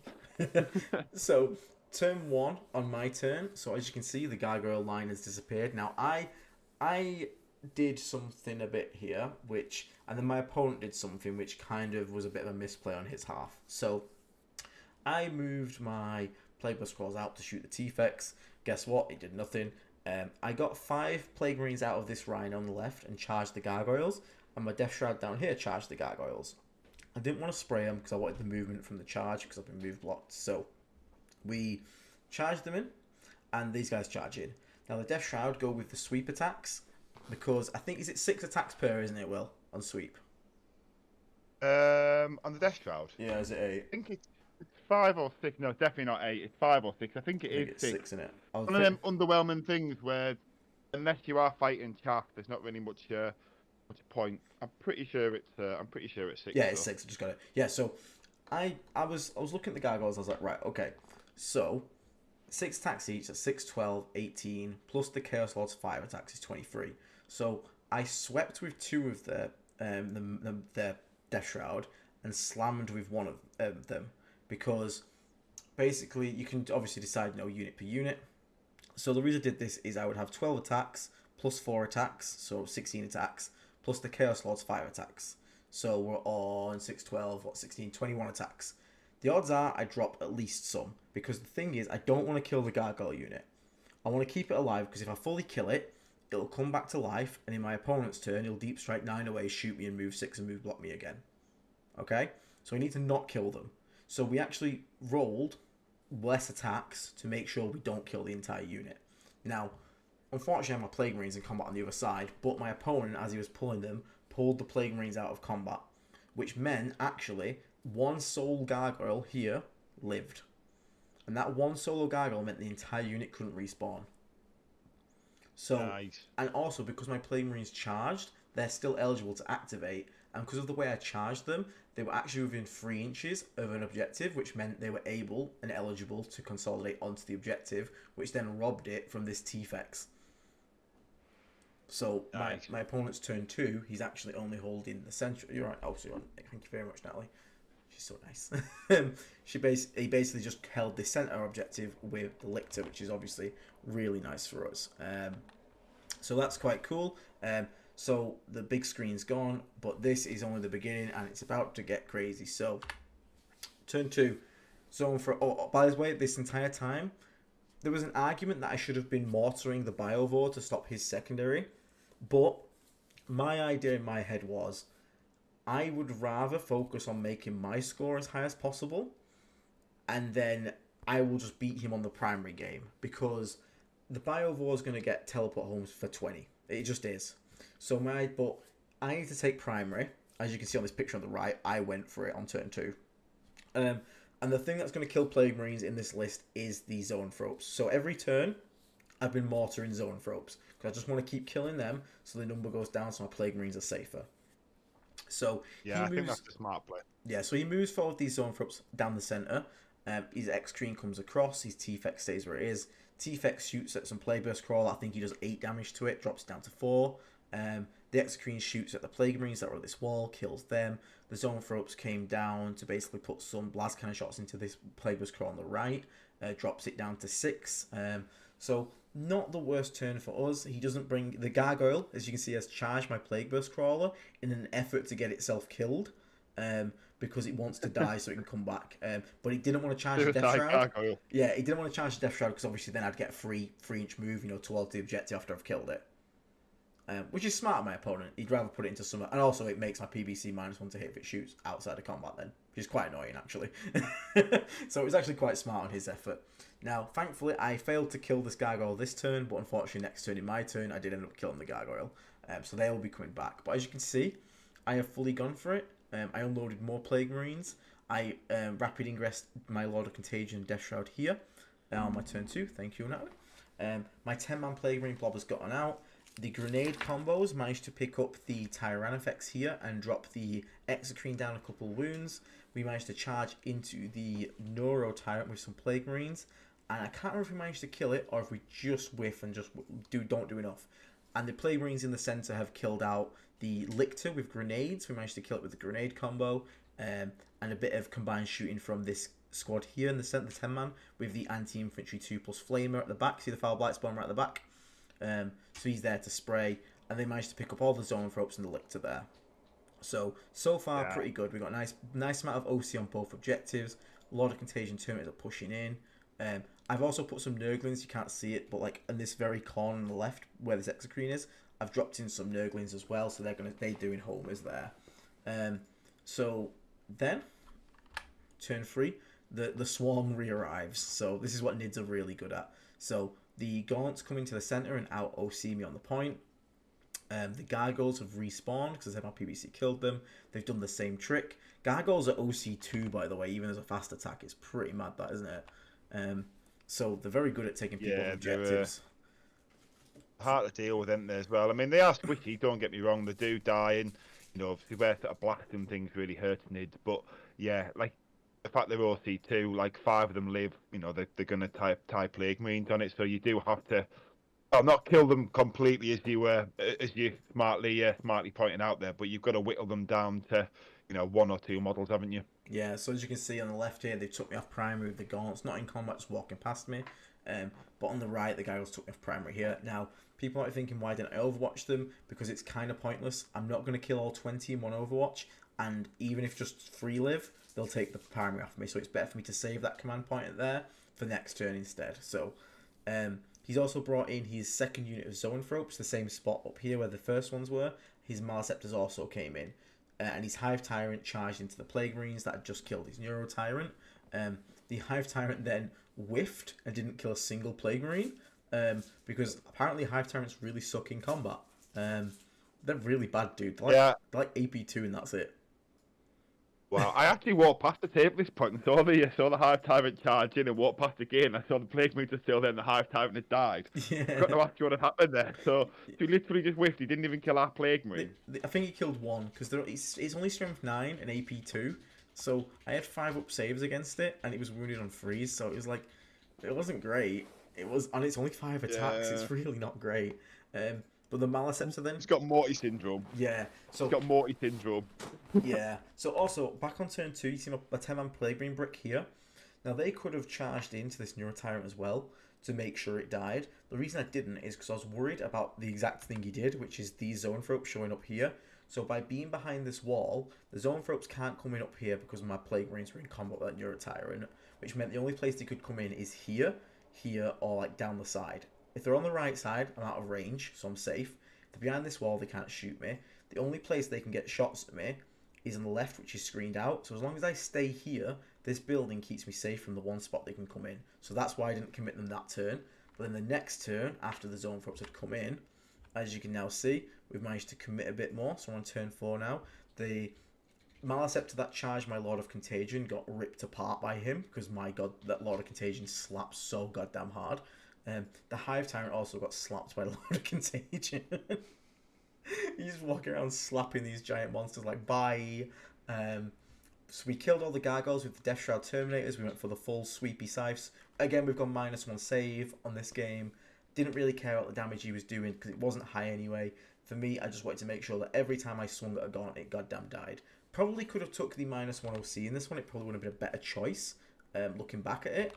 But I really liked the -1 save because I just like knowing stuff dies, especially with the Rhinos. Like, Gaunts have a 5-up save now, not a 6-up, which is actually quite important to give them, -1. The Rhinos putting them onto 6-up saves is quite nice. So do they have a random 6+ invulnerable save as well? Yeah, some of them do. It's not for that. Yeah. It's something they can do for them, but they have loads of little ways to stay alive, -1 to hits and whatnot. I actually did mortar the Biovore this turn out of curiosity because all the Zoanthropes are dead. I was like, let's just see what happens if I mortar it, and the first one literally killed it, and I was like, oh fuck, because of that first turn. He did get unlucky on the 3-up saves, but it was quite funny to see it just go pop instantly. So I was like, oh, okay, but it's fine. I don't mind too much. So at this point, there's not much he's got left. All his big threats have been dealt with on the left. The left's fully ours now. Anything that comes into the middle, like even his Venomthropes have come out to try and deny his primary, but our Plague Marines, now we've got the 10-man on that middle point. He can't out-OC us there. Our Death Shroud are under here cleaning up the gaunts that are on the right with the Plague Burst Crawl with the Flamers. His home objective behind here is basically about to get taken. And that was basically, I didn't get a picture around 5 because all I did is walk through this wall, take his home, and that was pretty much it. He was basically tabled at that point. So managed to get 86-59 victory in this one. So managed to, again, just because this was priority targets where you score at the end of the game. So that was why it was okay to be more aggressive early, because at the end of the game, if I could just stand on points, like I got 25 points on primary in the last turn, and then that amazing move block stopped us getting homers on turn 1, but then managed to do it with the middle with just empty Rhino, so 3-3, 4-4, the 4 being the Nurglings in his deployment, and we managed to get 3 Storm Hostiles. I dropped one again because I'd killed everything off points too much, so I need to work on that. But yeah, another fairly comfortable game there. I was quite happy with that one. Nice, yeah, quite a convincing finish it seems. Yeah, he did take cleanse and teleport homers as well, but the homers being really good with the spore mine, the cleanse just kind of was going really well for him until basically I had enough OC on the points and he had nothing to kill them with. That even with like 10-man gaunt squads, I had like 10 Plague Marines on it plus a Rhino, and you can't kill any of it, and you can't cleanse an objective that you don't control. So at that point, he just wasn't able to cleanse anything. So unfortunately for him there, and he had nothing on the table at the end of the turn, so no end game scoring unfortunately for him. But yeah, it was a good game. Score. No, he didn't score off. Yeah, no. No, it's just his prime. He just let him down, really. I mean, he sort of actually beat you on home, as it looks like. So Yeah. yeah, I suppose, like you say, you've just played it. You've just played it well. This is one of the Nice things I one, like yeah. is with Death Guard, you don't just like murderize someone so hard they don't get to play the game. Like all of these went to turn 5, and although there was that big turn where you basically break your opponent's back. If that didn't happen because he played a bit more cautious, it'd be like a full 5 rounds, a close game. So Death Guard don't feel mega oppressive in that sense, like they just bend you over, which is quite nice to be honest. Let's go quick check the chat. Nice. Do you feel Taliban could be used in the list since you played Fixed? Not really. I've already got too many characters. It's just going to be a free, point, assassinate point. Plus, I could take a 50-point character to sit in my home, do nothing, and try and get like 2 or 3 CP a game on average. I'd rather just have a biologist putrefy for the same cost that's actually going to impact the game, if that makes sense. Just be smart with your CP, and don't try and not spend any first turn if you don't got it. And know when you need to use it properly. Is probably what I'd recommend there. Yeah, I think Go on. just on the Tallyman for a second, I actually think the Tallyman would have more play if the biologist putrefy didn't exist, because his +1 to hit is actually quite good, but it's just not as good as what the biologist putrefy does, and they're the same points. And again, you've got to have him, something to attach him to. So you find that you can only have so many characters after Plague Marines, and it does hit a point where you are bleeding assassinate, and you can't hide the characters because they're too much of your list, and they rely too much on it functioning. So everything Aiden said is right, but I think the big problem is basically we've got too many characters that all book Plague Marines in different ways, and exploding, critical hits on 5s is statistically better than +1 to hit. Yeah, especially when you get lethal and sustained on it. It's just too much value. Thank you very much for the amazing job on the win, AJ Harris. Thank you, mate. Some aspects mentioned your army list. Yeah, he did. I've got my army mentioned in Aspect Tactics today, which was pretty cool. So I was quite happy with that. So then, round 3, Necrons, Will. Ooh, this is another lad off our team. So, Andy, quick shout out to Andy. So you, in a previous one where you went 5-0, you beat Andy. Now Andy had been saying he'd wanted a rematch with you for a while at our club nights. He's been saying that he'd been studying Death Guard and thought he could take it out a second time round. So I was sort of quietly curious to see how this one unfolded. And but obviously, there's no spoilers. We know it was a 5-0, but it was an interesting one, especially after you'd done the Necrons breakdown on the channel, which is a great video if anyone hasn't checked it out yet. I think nice if you shield, already Will. didn't Nice know enough shield. there you go. But if you didn't already know about Necrons then, I think the deep dive you'd done, I think you probably had a big advantage over him. Plus, he runs an off-meta Necron list, doesn't he? I mean, I won't, spoil it by, sort of letting you, I'll let you go into it. But it is a different take. He's trying to play Threat Rush Necrons, which is, people can play whatever they want, but he's deliberately trying to avoid the 20-man warrior bricks, basically. But I'll let you. I won't do any more spoilers. I'll let you take it away, I guess. Yeah, go for it, Matt. Feel free, Matt. Just real quickly, congrats on you and Aiden. Went 2-1 at my first tournament in 3 years on Saturday. Highlight was Typhus and 1 Death Shroud Terminator getting charged by a Carnivore, and Typhus one-shot team the night back. Nice, man. I'm glad. Well done on your 2-1 result, especially if it's your first event after 3 years. That's well played, mate. And yeah, Typhus is so much fun. Congrats. And yeah, screw that War Drag. So yeah. Oh, leave the Carnivores alone. No, the Carnivores are alright. Fuck Brigands. So yeah, Necrons, we got to put our video to use. We got to put our perfect plague for Necrons to use, and you'll hopefully see how we did it. So I will say, as I went through the event, because I'm having to think more, my photos went down slightly, especially in the last 2 rounds. But I did get quite a few in this one, so hopefully you can still see how it went. So he had a Nightbringer Catan. So obviously this is the named Catan. So this one can't take the enhancement, but it's still really scary. It's really hard. Still halves all damage, has a 4-up invulnerable and 12 wounds, so scary. Transcendent Catan, this is the one that teleports and has the 4-up feel no pain, half damage, and 4-up invulnerable. And the Beerman, these all heal, so if you don't kill them, they're going to heal. So that thing, as we said in the video, we're going to ignore it completely. We don't have a Mortarion anymore, and Mortarion, even if I had him, wouldn't ignore the half damage anymore. So we're not going to try and kill this thing, we're just going to try and ignore it. A Hexmark Destroyer, which is just an annoying little Overwatch blown up piece of shit. 2 Cryptex with Canoptic Cloaks, one of them with the Sovereign Corona, which is an aura of counting as being lead, so a lot of these guys are going to get +1 to hit. An Overlord, which gives his Lich Guard brick cover and -1 to be hit, which is very nice. 2 Crypto Thralls, my most hated model in the game, little bastards. 2 units of 5 death marks, which are basically going to be teleport a sort of action-y things, also have precision, so a bit scary for my characters. 1 squad of 2 Locust Heavy Destroyers with the big anti-tank gun, a single Locust Heavy Destroyer with a big anti-tank gun, a Reanimator, and 2 Doomsday Arcs. So looking at this list, as Will said, yeah, it's a lot less about just sitting on points with bricks. It's a lot more aggression here with the C'tans basically being unkillable nearly, or well, really hard to deal with if you don't have the right tools. There's a big Lich Guard unkillable brick, which we're going to learn. We're going to teach it today. An unkillable brick does not mean an unsolvable brick. The Reanimator's there to keep them even more unkillable. Doomsday Arcs, we said, a very good meta unit for them, just very good reliable firepower. And the Locust Destroyers to be able to do actions and also threaten tanks.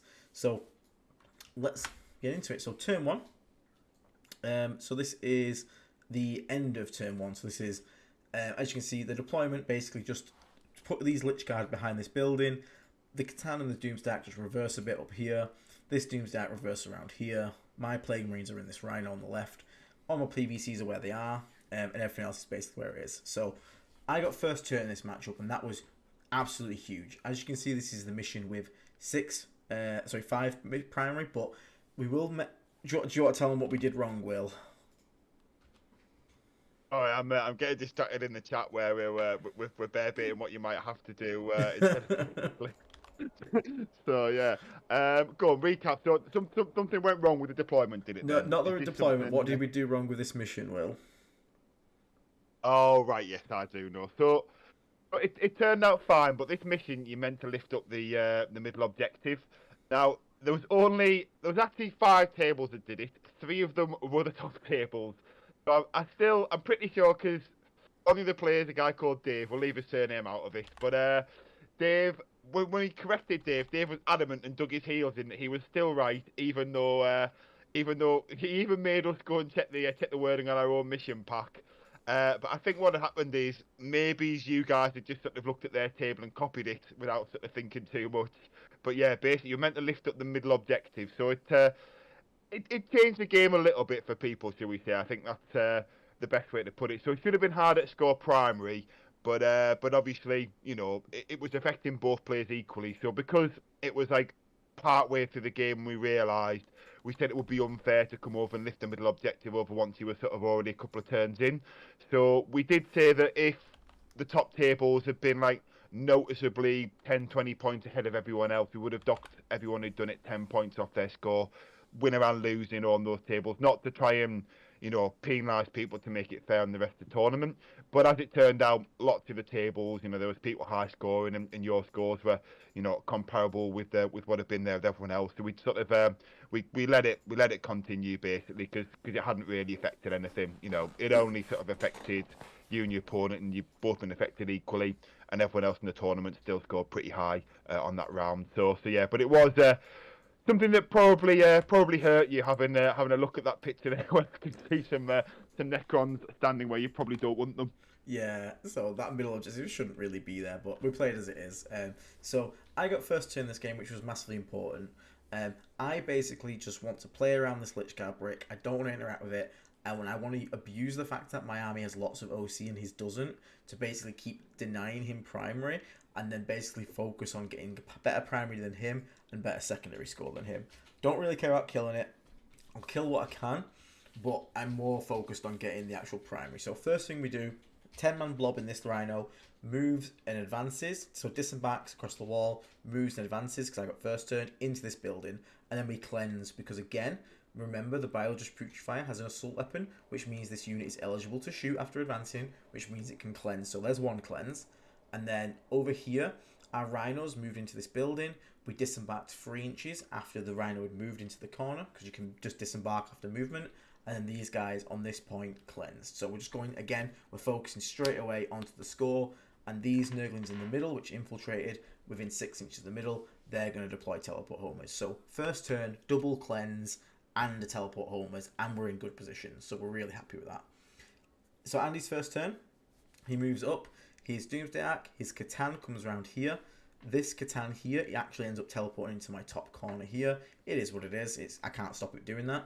This Doomsday Arc comes around to try and get some shots at Plague Burst Crawlers, and the rest of his guys basically screen. And of course, his Lich Guard brick takes the middle. Now, in this matchup, I ended up taking -1 weapon skill, -1 ballistic skill, because basically I just want to try and make stuff that he touches in combat take as long to kill as possible. I don't need to reduce his OC because a lot of it's low OC anyway, and I'm going to out OC him because the amount I've got. So I'm not going to try and kill it because this is a 4-up invulnerable, this is all invulnerable, this is all invulnerable, this is all invulnerable. These will die if I even so much as look at them anyway, so there's no point taking -1 save. So Andy moves up like this. He gets shots off. This 5-man squad gets evaporated. He manages to get like 4 damage on a Plague Burst Crawl, and that's it. But he has took the middle, and then he's had to advance for this, so he's no charging yet, but he's took the middle point. So my first turn, I'm just holding these 2 objectives. That's okay though, because next turn, as you can see, we actually committed a lot. So this is actually after my commit, unfortunately. But this Doomsday Act down here, I brought my guys out to deal with that.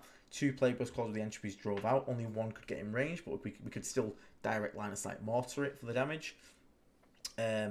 My Plague Marines, I got all 5-man squads, all 15 of them up here out, and all of them grenaded, plus with Typhus, who's behind this wall, managed to kill the Nightbringer with just mortal wounds. So that's 1 big Catan just gone like that, which is a big deal for us because, again, we don't want those Catans, they're relatively fast moving, getting around the place. So we managed to kill a Doomsday Ark, we've killed a Catan, and we managed to also use our Plague Burst Mortars to pick up the solo unit of Locust Heavy Destroyer. So we've managed to come out here. I'm not sure if we dropped the cleanse here, because we threw a grenade at it, we shot it with the entropies, and I think we ended up having to shoot the squad at it, so we might have dropped the cleanse.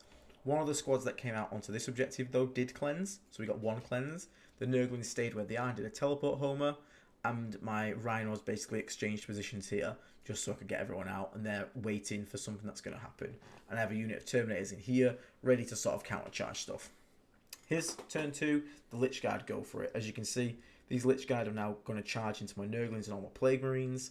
The Doomsday came round, the Catans come down here. He's basically committing to trying to wipe me off basically the top left of the board, which is fair enough. It's a good idea. So he manages to do that. A lot of stuff dies, and his Lich Guard end up. The only things that are left alive is 2 Plague Marines with the Lich Guard, but the Lich Guard are going to be strung across here, all the way back. The Nurglings actually survive as well. 1 unit of Nurglings, 1 base. So he's strung from the top objective here all the way to the middle. And now we're going to spring our trap and make sure this Necron player never moves ever again. So, as you can see, our positions have changed a bit. So my Plague Marines here moved and advanced onto the centre. And because we got the OC, we took it off him. And we cleansed, because again, assault weapon. The Rhino could also cleanse, to be honest. But it is what it is. The Rhinos drove up. The Rhino that was moving down the back here has gone to this objective, started cleansing. I actually rapid ingressed my unit of Death Shroud here in front of the 2 Heavy Destroyers. They charged and killed them 2. My Death Shroud here moved out, and I had 1 Plague Marine alive in this building here, or 2 Plague Marines I think it was, just surviving. They were on the point, so I actually managed to get a charge with my Death Shroud around into the Lich Guard, which managed to take him off OC on this point. So I wouldn't ever win it because the Transcendent Catan's unkillable, but I managed to take the primary off him. So now all he's got is his home primary. I've took that off him, and that off him, which is really nice. We did teleport homers again with this unit. That's what they did, yeah. The Rhino did cleanse on the point, and these guys advanced and did teleport homers in the centre. Or it might have been Nurglings. I had a second unit of Nurglings somewhere down here, bottom right, in his deployment. So it might have been actual proper deploy homers.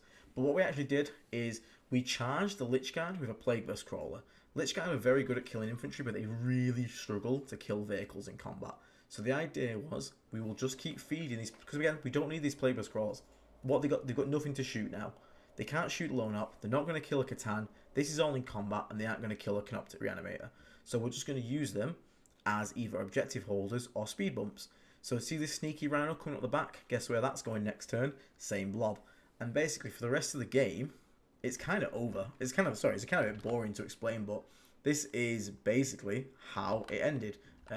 Turn 4, look to double charge the Rhinos in and the Plague Burst Crawler. So these guys are still stuck here. Now, he does have enough OC to hold this top point, but you can't take him off everything. But at this point, my Lord of Contagion has actually got into his home L and has killed off his Death Shroud, and they're in combat with his Reanimator. So he's only holding this primary here. And I'm holding this one, the one back in the corner, my home one. And in this turn, he manages to kill this Plague Burst Crawler and a Rhino. And that's when I charge in my last turn. I just charge in another Plague Burst Crawler. So at this point, I'm not really shooting anything. I am just standing around, doing my actions, doing my objectives, and keeping him trapped in this endless combat with tanks that he can't get out of. And on turn 5, my little man, the Lord of Contagion, and his Death Shroud bros, charge this bloody Reanimator and actually managed to chop it down, which was such a good feeling to finally kill this damn Reanimator. And that's basically how we managed to end it. So as you can look, we managed to basically just absolutely dominate the primary. Then we managed to basically just make our secondary plan. So while he was locked, look how many actions he just couldn't do because his unit was basically stuck in close combat the entire game. The only unit he had to do actions with was the Catan towards the end. And he did manage to get a cheeky bring it down on turn 4. But like Ares Denial couldn't do because I had 10 Plague Marines in the centre. Investigate Signals couldn't do because it had nothing to go into corners. Defend Stronghold, I took it.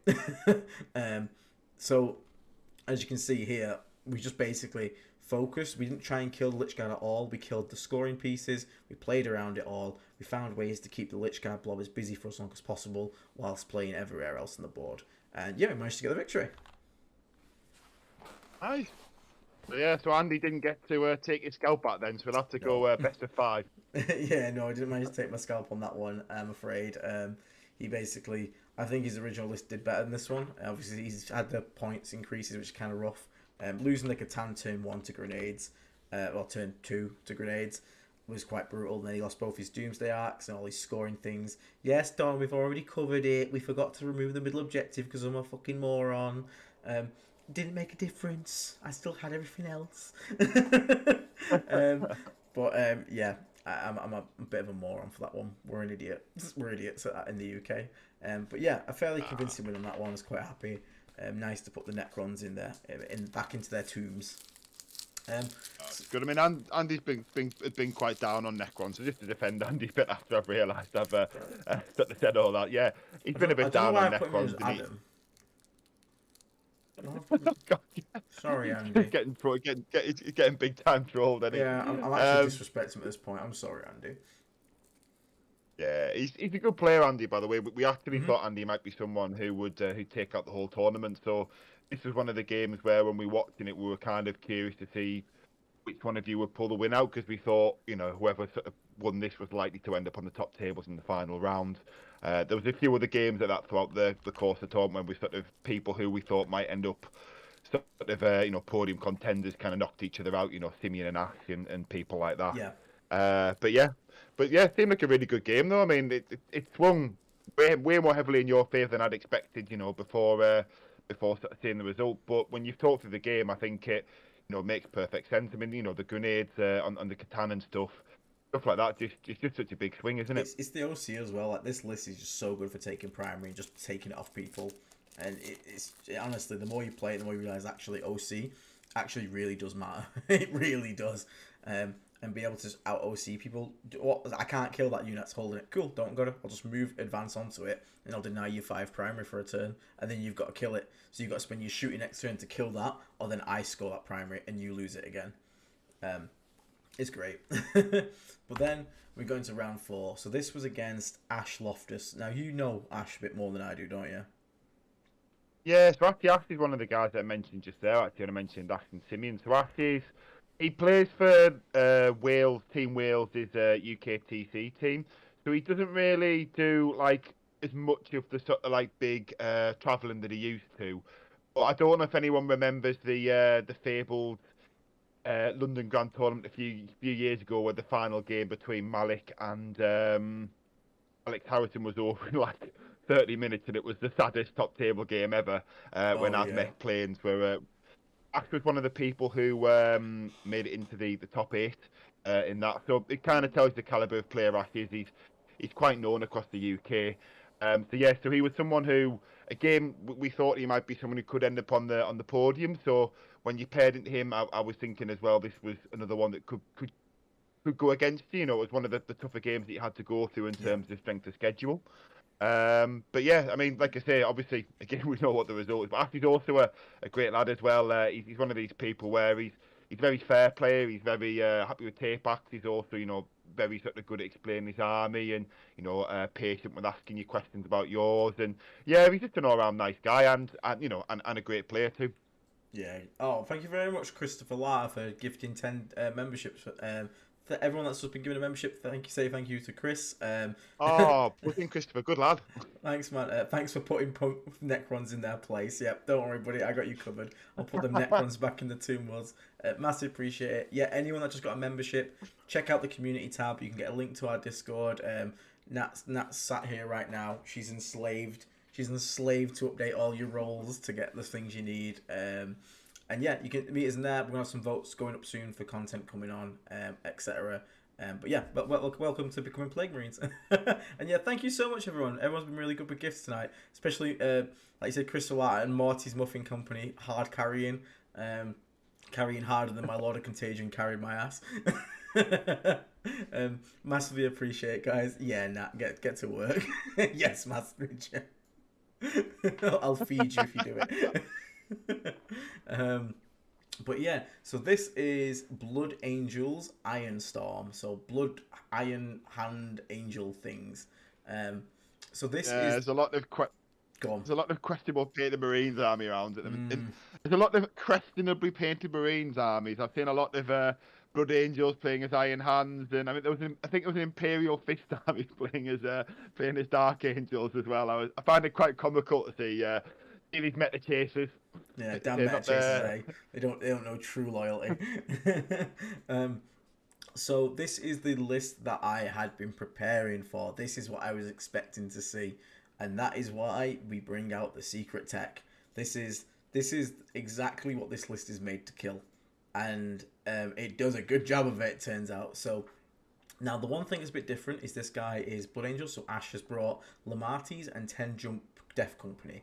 Now that I wasn't prepared for, and that's actually really scary. So that is a unit of 10 Marines with -1 damage from Lamatis and 6 up feel no pain. So that can be quite tough to remove. Bear in mind you can get armor contempt, etc. So I was really worried about that. All of them have got lethal hits, full rerolls to hit, all power fist, they've all got melter pistols. It is grim. So we need to be really careful of that. He has 2 units of 3 Inceptors, Plasma Exterminators, so again, very meta staple unit, very scary.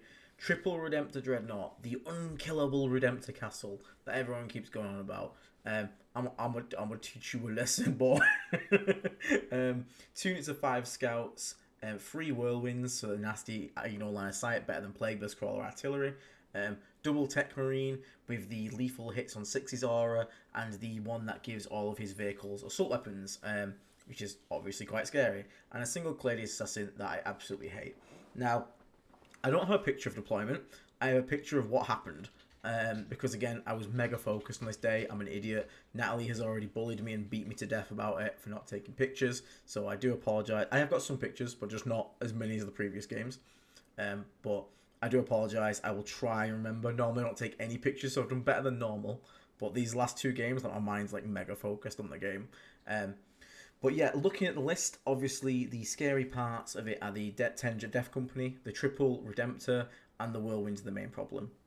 Looking at this list, the plan is simple. We are going to murder the Redemptors in a single turn.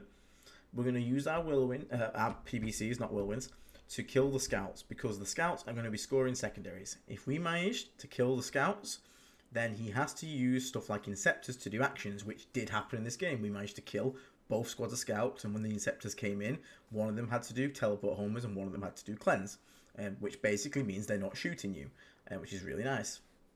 We wanted to try and pressure the Whirlwinds with rapid ingress, so we had to keep screening it because he didn't have much. But we need to be really careful of this Death Company squad. That's the way I approach this game. So let's get into the picture that we do have. This is the aftermath of a very brutal turn. So you can see the layout of the board. Now, what we need to remember is there is obviously a wall on this terrain piece here. It's just removed for ease of getting in and out. Now, I believe I got first turn. I did, yeah. So it was quarters deployment, which is quite scary. Now he had his triple whirlwinds on his home base. He had his triple redemptors around the front here, ready to take the middle. He had his jump pack squad behind this wall, scouts behind this wall, scouts up on the top left here, and the Cladius is here. And his Inceptors are all in reserves, and his Tech Marines are behind this wall. So I get first turn. I have my Flamethrower Plagueburst Crawler deployed here, and I just move it up behind this wall here. I want this Plagueburst Crawler to exist up here, basically to stop him coming in the corner with anything like scouts for investigate signals, so he can just flame them off. He's just going to sit in there, hold it with OC4 and have a great time all day. Inceptors can't take it off him, because I park on this side of the wall, they can't get onto the point. If I park on the other side of, if he drops on the other side of the wall, he can't shoot my Plagueburst Crawler. And I'm OC4, so they can't take it with OC3. So that Plagueburst Crawler is very happy up here. Now this Rhino had 2 squads of 5 in it. First turn, I got a squad out, moved and advanced into this building with a Biologist Putrefier. Just did a cleanse and chucked a grenade at the scouts to help pick them up, because I wanted those scouts gone so they couldn't take this off me next turn. Now this was Sites of Power with 6 objectives. So 6 objectives, and characters holding points got you an extra 3 victory points. So that's why I wanted my Biologist Putrefier to come and sit in this building at the top. My other 2 Rhinos stayed in this big L here, and my Nurglings were in the centre basically. Again, they're just doing homers this game, so they're going to do homers. So first turn, we get a homers off here, we get a single cleanse off, and we don't push it. We're just happy to bide our time. 1 cleanse, 1 homers, that'll do. So then Ash brings out 2 redemptors into the middle, because he just wants to stake his claim. He stands on this objective, he stands on this objective, and the third one comes behind this wall. I will take 2 redemptors, and the reason I took 2 redemptors is the jump pack guys didn't actually come forward directly. They came down into this building. The second he did that, I knew it was go time, because I could get out my Rhinos, stick to the left side, and give this Death Company squad at best an 11-inch charge. So I decided to go for it. So Typhus came down on my turn 2 here. My guys all got out, so I had a 10-man squad and 2 5-man squads. And all the grenades plus Typhus managed to pick up 1 of the Redemptor Dreadnoughts. Then all the shooting and all lethal hits from this 10-man squad, plus the 2 Plagueburst Crawlers that moved out and got entropy range down. We popped Boil Blight, we took -1 save Contagion, so he's not getting cover versus any of the shooting, and we basically peppered him with a million like plasma guns, blight launchers. We had a spare grenade to chuck at it because we spiked hard on Typhus. He had 6 mortals, and we managed to pick up the second Redemptor before any charges being made. So at this point, if this Redemptor was more open, we could, if he would have come out, we'd have charged that and killed that as well. But we couldn't get to him. So instead, we charged a Tech Marine, because this is Sites of Power, so characters are very important. So we basically charged that character, killed that Tech Marine, and basically just got rid of him, got him out of the way. So he's down a character, plus his vehicles haven't got assault. His Redemptor did heroic intervention into Marines, but I was okay with that, because Redemptors, if they don't roll perfect, and there's a good chance I make a 5-up save, can't kill 5 Plague Marines in combat, which means next turn he's actually controlled on his shooting, because he can't fall back and shoot. His first turn, by the way, all 3 Whirlwinds shot into my Biologist Putrefier and Plague Marines, killed all the Plague Marines, dropped the Biologist Putrefier to a wound, 2 wounds, and he basically managed to survive that point. I automatically passed Battle Shock for a command point, and then he held that and then would cleanse on that and hold it for 6 points every turn for the rest of the game, because the Terminators had dropped down and started pressuring his backline. So turn 2 for him, he brings his Death Company back over here, counter charges into this middle bit, managed to kill quite obviously whatever was in there. So then in my turn, the Whirlwinds shoot the big 10-man squad, drop it down to like 3 guys and 2 characters. I rapid ingress Lord of Contagion and Death Shroud into his deployment. So these guys are now pushing his Whirlwinds. So on my turn 3, my Lord of Contagion and Death Shroud move in, charge a Whirlwind, pop it instantly. This is where they are now, so this is the end of 3. I had this squad that's in combat here. They moved up, we Boil Blighted the unit. All 3 Plagueburst Mortars shot, hitting on 3s, ignoring cover at -1 save and -1 AP. Managed to do quite a bit of damage to them. We then charged them with our squads. I think we managed to chuck a cheeky grenade in. We managed to do a lot of damage to them there. Managed to drop him down to 2 Death Company Marines and Lamatis. Again, we're not really fussed about the Redemptor, we're just keeping it in combat. So, the end of this turn, in Ash's turn, his Inceptors came down in there's a base there, you can see it, came down here, and in his deployment, it's not his deployment, his center point here, so he could teleport homers with one squad, which was over here, and he'd cleanse with the squad that was here, because these Plague Marines weren't here at this point, they charged next turn. So, at this point, we basically just pushed further into his whirlwinds with my character and my Terminators. They did try and shoot them. They shot all the rockets, the Hunter Killer missiles. Didn't do anything to them, so they managed to live. And then we managed to basically... Lamatis and the 2 guys killed my Plague Marines, but I had more waiting to go in. So next turn, we managed to drop in just to Lamatis. The Redemptor had to move down and score Cleanse, because at this point, you really needed actions. So he's just trying to get score. At this point, Ash knew it was basically over, and a lot of good players, what will do when it's over is just try and maximise the score. You know that, Will, don't you? Yeah, Ash is a smart player. He'll have been conscious of where he was finishing, because even though he was going to take a loss, the way the tournament was in terms of the numbers, it was likely there was going to be a 4-1 player in third place, and Ash is someone who obviously would have fancied his chances at that. So, like, there was a handful of other players doing the same thing. He'd have been trying to maximise his score, like you say, even though it wasn't going to be a win, but the podium was still possibly in sight. Yeah, so as the game went on, basically this is how it ended. So my guys have taken his home, the Whirlwinds are all dead. This one Redemptor is just having to do a cleanse, so it's not shooting. You can see Lamati's alive. I've got a Foul Blight spawn on the other end of the wall, so if Lamatis tries to fly over, you obviously know what's going to happen to Lamatis. I'm just going to spray him. Typhus is holding this point. My guy's holding this point, and because it's sticky from previous turns of OC control, I actually still control this because it's 1 OC versus 1 OC and it's sticky. So, Nice. yeah, so it basically just got into this lockdown point again where he had literally... I picked up all his Inceptors with just random shots here and there. So all he's got at this point is a Calidus Assassin, which can't leave this point because she's a character on a point, so she gains 6 points every turn. The Redemptor's doing Cleanse to just get some points back. And Lamatis actually ends up next turn. He flies over. I do roll a 1 on my shot, so I don't kill him. He kills the Foul Blight spawn, and then I think Typhus just mortals him off the planet. But, you know, he went for some points, didn't he? But, yeah, that's basically... That's kind of how she wrote. He did score really well in his second. As you can see, he's a good player because he just kept focusing on his score. But the ability, like, you just look at the difference in primary because Death Guard can just, with this, especially a list like this, you just take off primary so easily and you just dominate it completely. And we also played really good on our secondaries too. We managed to get 18. Like, fixed is so good. Like, guys, if you're not going to try and fixed, please try fixed. It's really good. Like, really good. It's just consistent. You know what you need to do.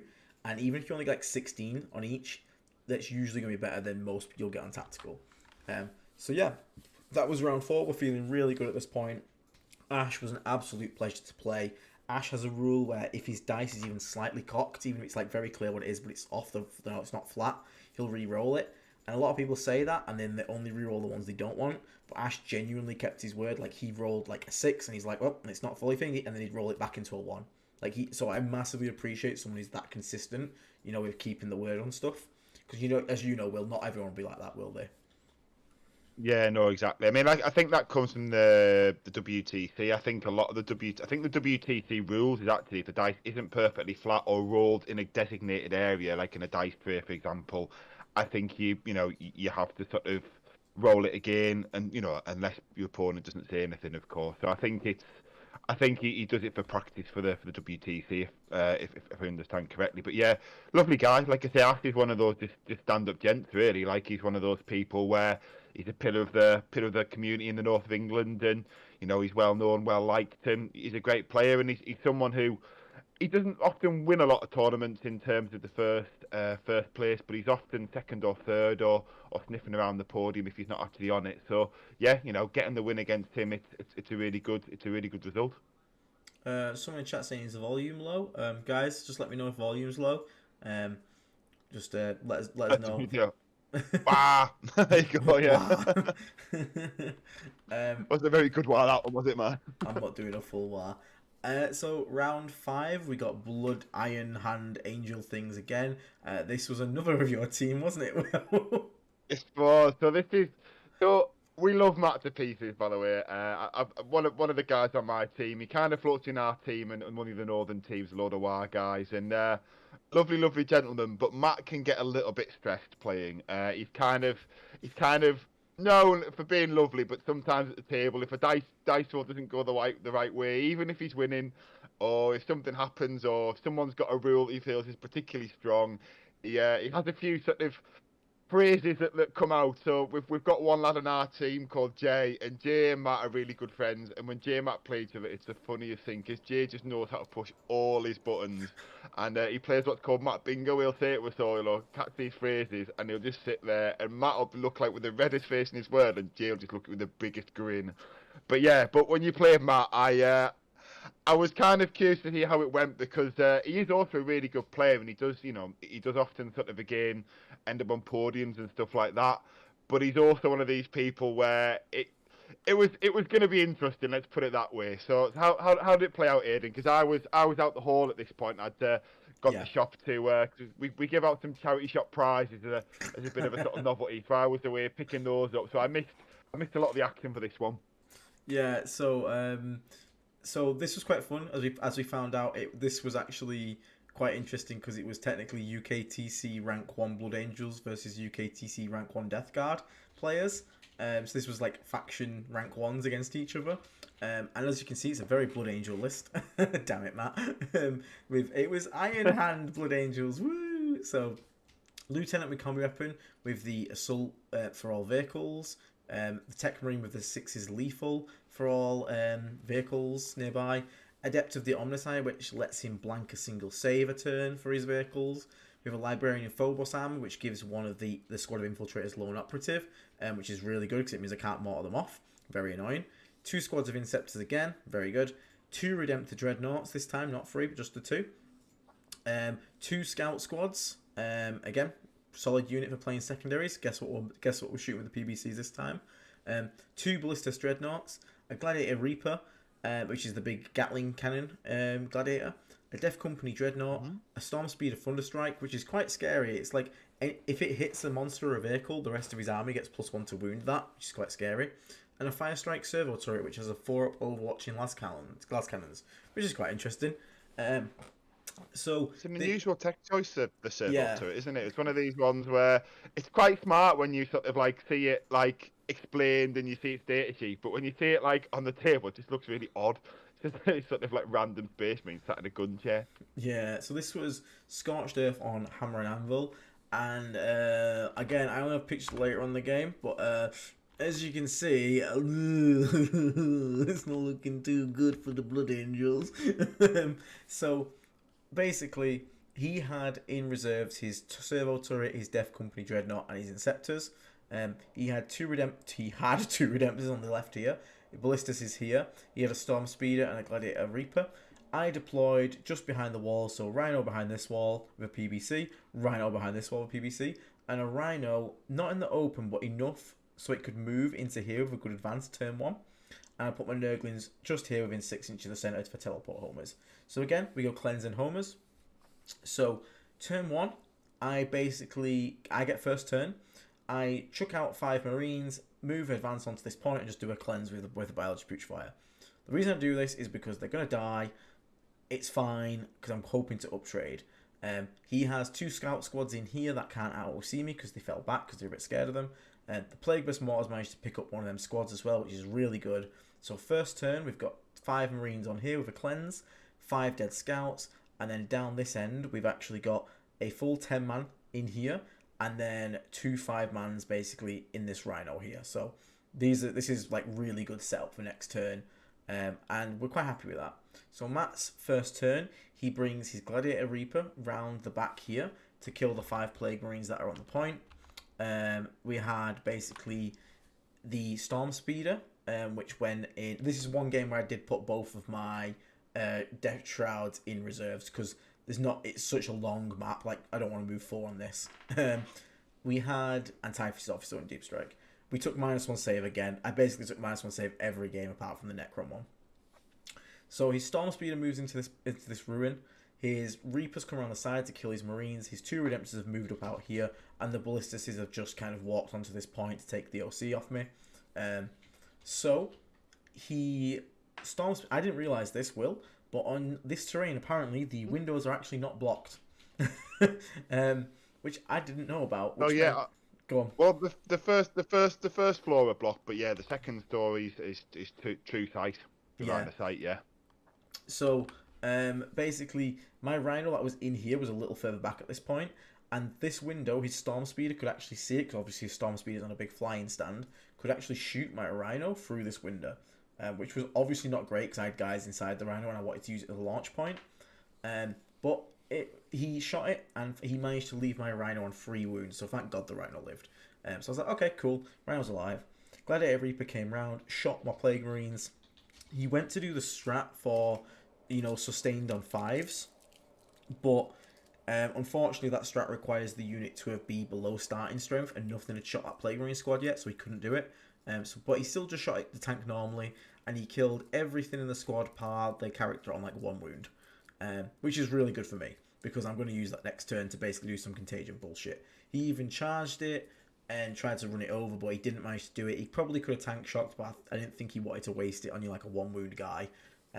But he probably might want to do that in the future, maybe.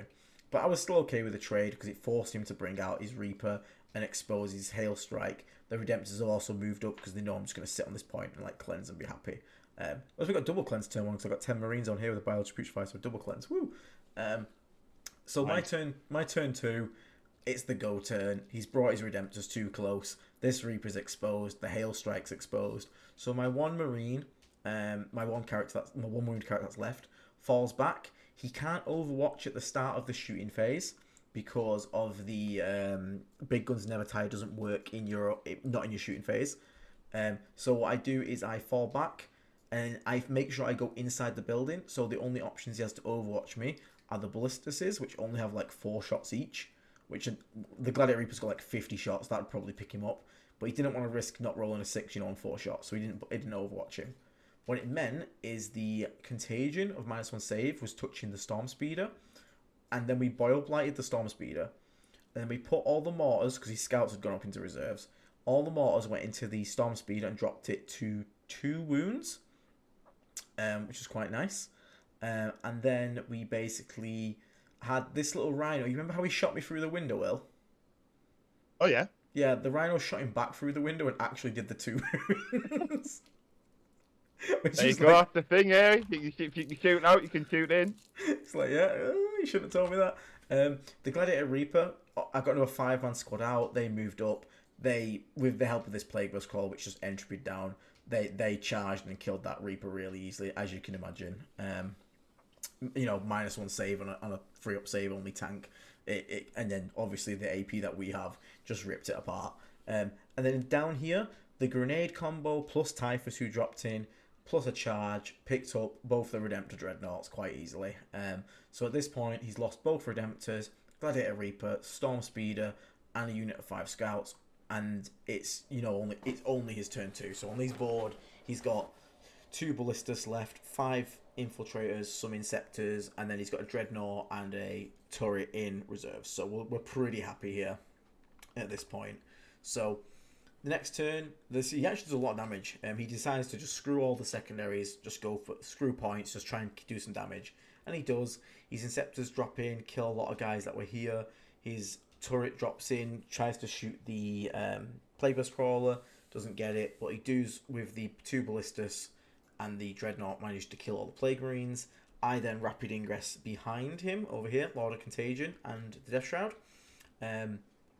I'm at this point, after he's killed all that stuff, in my turn, the Plague Burst Crawler pops out here, kills the Inceptors that were on the middle point. Typhus plus shooting from this 10-man squad that's left over, kill these 3 Inceptors and charge the character and the Infiltrators on his home. Lord of Contagion comes up behind the Death Company Dreadnought, and the Lord of Contagion claps it on his own. Again, Lord of Contagion is amazing.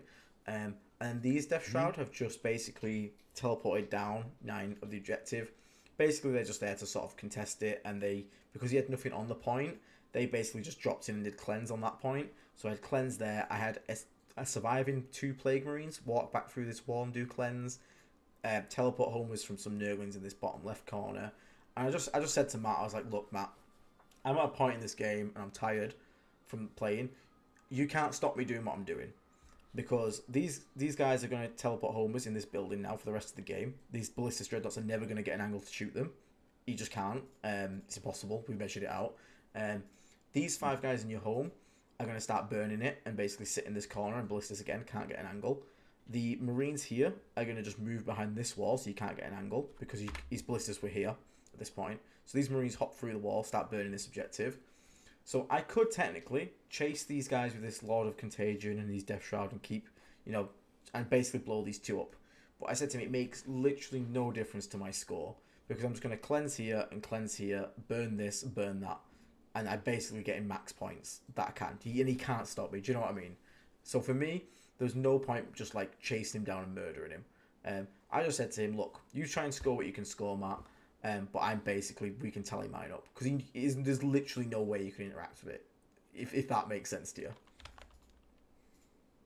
Yeah. I mean, I think it makes complete sense. At this point, he's not really got the assets left to sort of compete.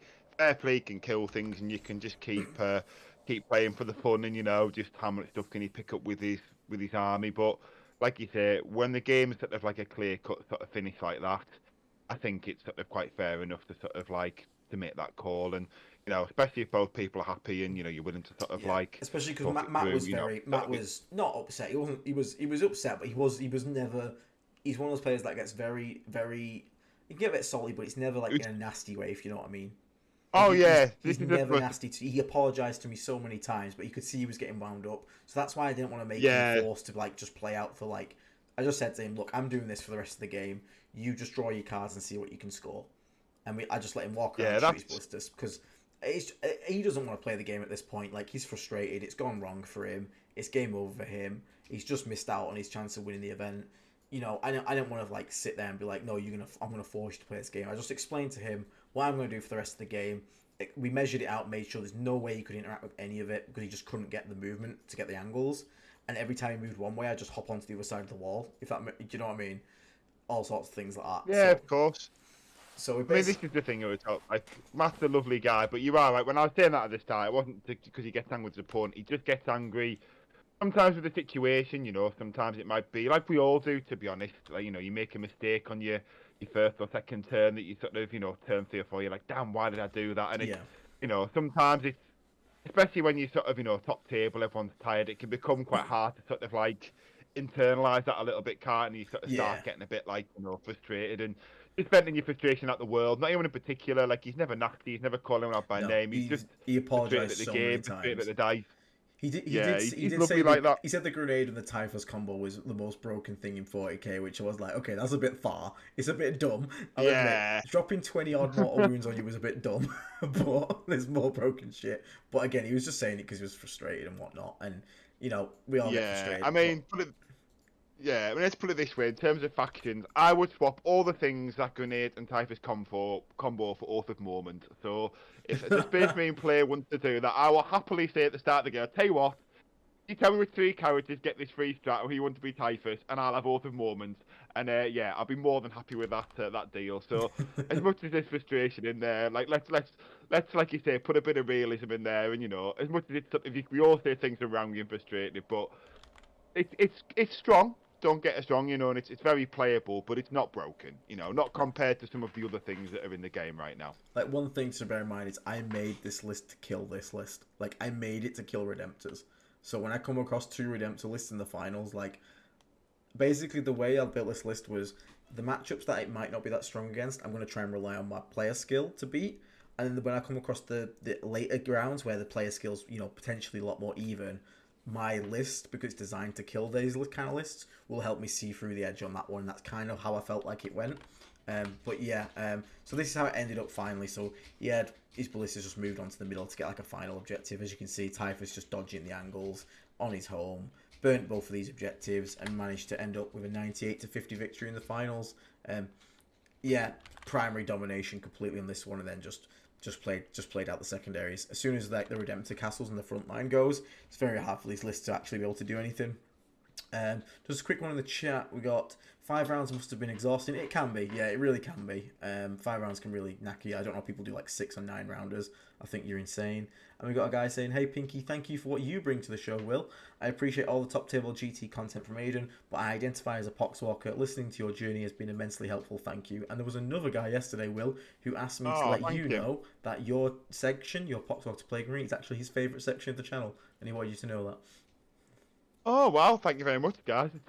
It's nice to be appreciated, but yeah, it's nice to bring bring the focus from the bottom way. I mean, like I said, start last season, I've had a bit of a run with it, so I don't know how that run will continue. I mean, me and Aiden are both going to Leicester, so that'll be a good comparison to see who really is Pinky and who really is the brain. I have a feeling I might be very much a Pinky put the bottom tables there, but no, I'm glad that people find the content useful because it's one of these things where it's a bit weird just talking into a computer screen. You feel like you're going a bit mad, and I'm sure Aiden can sympathise with that one as well. Doing the solo videos, you're literally just talking into space. But do a bit, yeah.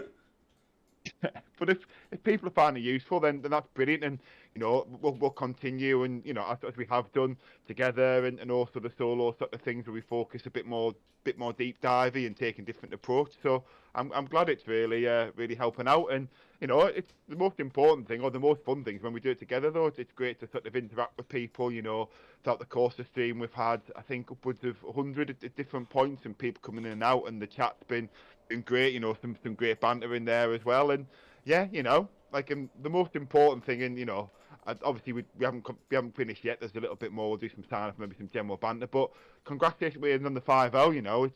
It's brilliant the fact that Death Guard are in a point, because me and Aiden, we both played through 9th, and I even played at the end of 8th when Death Guard were very sad around Iron Hands and stuff. And Death Guard are in a great spot. We're not busted by any means, yeah. but we're not weak. We're pretty much we're probably the perfect example of where a middle tier faction should be. The fact that Aiden can go 5-0 proves exactly what Death Guard can do. But also at the same time, they're a solid faction. The best thing about them, I've talked to a few people about this, is the fact we've got tactical flexibility. Yeah. You can choose different contagions. So even though we don't have a core deck, we may as well, we have a lot more than a lot of other factions do. We're kind of shoehorned into one build, whereas Aiden's doing this build and doing well. I've got my own kind of wacky build that's doing okay. There's other people that we've had doing well you got Domini's Plague Marine spam, Demon Engine spam. You've got Garrett Stacey with a triple solo sorcerer build, which is doing really good. You got like people with the Plod squad like Pierce, Max, and myself. We're in such a good spot as a faction. I'm having so much fun playing Death Guard at the moment. It's really fun to play. Yeah, fair, and I agree. Like watching your list, I've been sat there writing 3 Plague Burst Caller and sort of Plague Marine spam list. I already had the Plague Marine spam going, and I'm looking at the 3 Plague Burst Callers, thinking I see exactly why it works. And I think if you're going to go past the 4-1 point and sort of really think and give yourself a chance at that 5, I do think a Plague Burst Caller or 3 is probably quite essential to that build. But again, I think the other thing to emphasise is what's fun, because we've had people in the comments saying, that they're not sure about carnivores or the units, and the reality is play what's fun. If you have fun taking a wacky list that loses all the games, but you enjoyed it, then hey, that's the most important thing. It's fun. Fun comes before the win-loss ratio, and I think that's something that's always really important to remember. Yeah, so we've got other people saying, we're massively helped by your channel and talks, been winning a lot more games. Awesome, mate, that's what we're here for. That's like the entire reason we made this channel. We both love Death Guard, and we wanted to try and help people, because me and Will both know 10th launch was a bad time. Everyone was really down, and we kind of wanted to try and be a bit more positive. We had a bit of a moan, don't get me wrong. We didn't blindside we had ourselves, to moan. but we wanted to try and find ways to make it work, and now we're at a good point with the army. So I'm glad you're doing really well, mate. Everyone bully Auspex tactics into crediting him. Who's that for, Babbling Beast? Did not credit someone. Love the Poxwalker to Plague Marine content from Tyranids Muffin Company. There you go, Will. Took fixed on my 3rd game after realising I should have been taking it all along. I am sold. I drove such terrible secondaries in my loss. That's the thing that made me change, honestly, mate. I'm just so sick of drawing bad cards. It's just so annoying. Especially when you lose, because you just feel like you got dicked by the deck. It's not fun. This channel has changed my game with Death Guard in 10th. I was really struggling. Again, mate, super chuffed to hear that. That's the entire reason we do it. I hope you've managed to pick up some tips and tricks, and it's managed to, like you said, improve your game, and I'm glad you're managing to get some wins in. That's really cool. Don, I know I felt very good into the Iron Hands detachment. I'm glad you've been having success there too. Yeah, mate, I think we're actually pretty solid. I think we are genuinely like a hammer in a meta of nails, which just feels really good. Love how balanced we are as a faction. Toolbox army to a T. Yep, definitely agree there, mate. Love the fact that we have little tricks that we can do. We have plenty of viable options. It's really nice. We're not just one build Andes. Death Guard is the best internal balance right now. That's why they're super fun to play. Yep, I totally agree, dude. Like this, Will's build's viable, my build's viable. You want to bring Brigands, that's viable. You want to not bring Brigands, that's also viable. Plague Marine Spram, viable. Yep. Even Blightlord Bombs, look, I don't think they're the greatest, but they're viable enough to play, and they're viable enough to do well with. Like, it's just not my thing, but like it's genuinely good. I think you have to play hard to win, but it's satisfying. Definitely, nothing's a free win with Death Guard. If we get nerfed in the January update, it's all your fault, Aiden. Yeah, probably. To be fair, it's not just mine. It's mine. It's your fault. It's Pierce's. It's Max's. It's Don's. It's everyone else's. But I'll take some blame. He used your list, but he didn't list your channel. Oh, it's all right. Don't worry about it, man. It was cool to see, but we'll just bully him next time. Don't worry. If we get nerfed, just play hard, mate. I went 5-0 and 4-1 with the old shit Death Guard before buffs. I played my hard bit. I'm relaxing now. I did my work. Yeah, Death Guard I'm in a really good spot. I think that's a really good sort of thing to highlight on. And I think there's people out there sort of saying that Death Guard need a nerf, but I don't think they do. I think that's sort of thing to sort of to come on and remind people about. There's still. We're a horde faction, and I think one of the strengths that Death Guard have got at the moment is because there's so many models. I think sometimes people just don't get the target priority right. Yeah. So I think over the next couple of months, if Death Guard do continue to be as they are, people will kind of work out how to beat them, and then we'll have to sort of play harder ourselves as well. But again, as we've alluded to, there's so many tools in the toolbox. If people work out how to build the current build, we can pivot left, we can pivot right. There's things we can do to sort of counter the meta. And that's a really great place to be in. Not a lot of factions have got that luxury right now. Yeah. Morty Nerf already. Yeah, the Morty Nerf is a bit annoying, I will admit. I've been, like, technically at this event, Will's crew didn't enforce the Morty Nerf, but I'm playing it as if it's going to be enforced because that's where my money is on. As much as I don't agree with it, I'd rather get practice without it. It does kind of suck, makes Morty a little less useful, but he's still not awful. He's still not terrible. But it definitely is a bit of a hurt. But yeah, the aura is still really good. It's just a shame you can't ignore Armor Contempt. But yeah, deploy homers wins games. Yep, agreed. It's really good. I hit 2%. I think one of the... Go on. I think one of the things we should do on a future video, we won't do it right now because I think I've got a couple of questions about the list, a couple of things I wanted to sort of ask, and obviously we'll let the chat maybe sort of ask their questions as well. But I think maybe the fixed and tactical, because people who listen to my series will know that I forced myself to do it too, and Aiden's obviously done this with his GT and gone 5-0. I think my personal takeaway from it, and maybe Aiden will agree or disagree, I think there's actually build list that can do both. Because I think there are some missions and armies where playing tactical yourself kind of is better, especially if your opponent plays certain fixed secondaries. Say, for example, someone that took Assassinate against Aiden, maybe he decides to sort of turtle up a bit and then hide his characters back and just play for points, so maybe cards are a bit better in that instance. But this is something that we'll maybe do a deep dive on in a different episode. We'll talk about opinions on what could be good, what could be bad, maybe what to put in and what not to put in the different lists, and kind of maybe to have like a general, maybe to even get a guest to have a bit of a roundtable discussion. I mean, that links in nicely to a plug that we've got Quinton from Art of War coming on in the next couple of weeks. So maybe this is something we could get him involved on and just talk a bit, about that kind of like tactics, because that's something that I think is a hot topic. And Death Guard definitely play fixed better than a lot of other armies, but I think tactical is still viable, and I think there's pros and cons or rights and wrongs with both, and I think there's definitely a deep dive talking point on that, I think. Yeah, I'm hoping to get Stephen Box on as well from Vanguard Tactics, so we'll have a couple of sort of like well-known names giving their opinions on Death Guard, which will be quite cool. We look forward to those as well. On the screen now is obviously the final results, which is really cool. Aiden, can you do a faction breakdown on Sisters? I'll be putting up a vote actually soon. I can put Sisters on the vote. If it wins, we can do a faction matchup breakdown on Sisters. That'd be interesting. Sisters are a very cool faction. I would like to break them down. He needs to do Votan. I play Votan, so I can't say much. Like, I'm just working on some bikes at the moment, so I like slow things. But yeah, there you go. It's not even chaos. I know, not just chaos. I know. I want a chaos Space Marine army, but painting trim is pain enough already. But yeah, I think that's the last slide I have. Oh, yeah, there you go. Victory with the golden toilet that I won, and a picture where I look like a gimp on. But the golden toilet there. Victory at last. Avenged my loss to the toilet dice incident. So yeah. So I don't buzzing. know if people realise that Aiden, not Aiden, the Element Games where we held the centre is also the same location of the fabled toilet dice incident. If you really want more on that, if you search Mikey from Hellstorm's video, I think he sums it up in the most comical and entertaining way. But yeah, Aiden is the current holder of the golden toilet dice trophy. Yeah, so this might be a good time because I had a couple of questions about your listing. There's some things because obviously you alluded at the start the Chaos Lord and Terminator armor. You said you might consider dropping.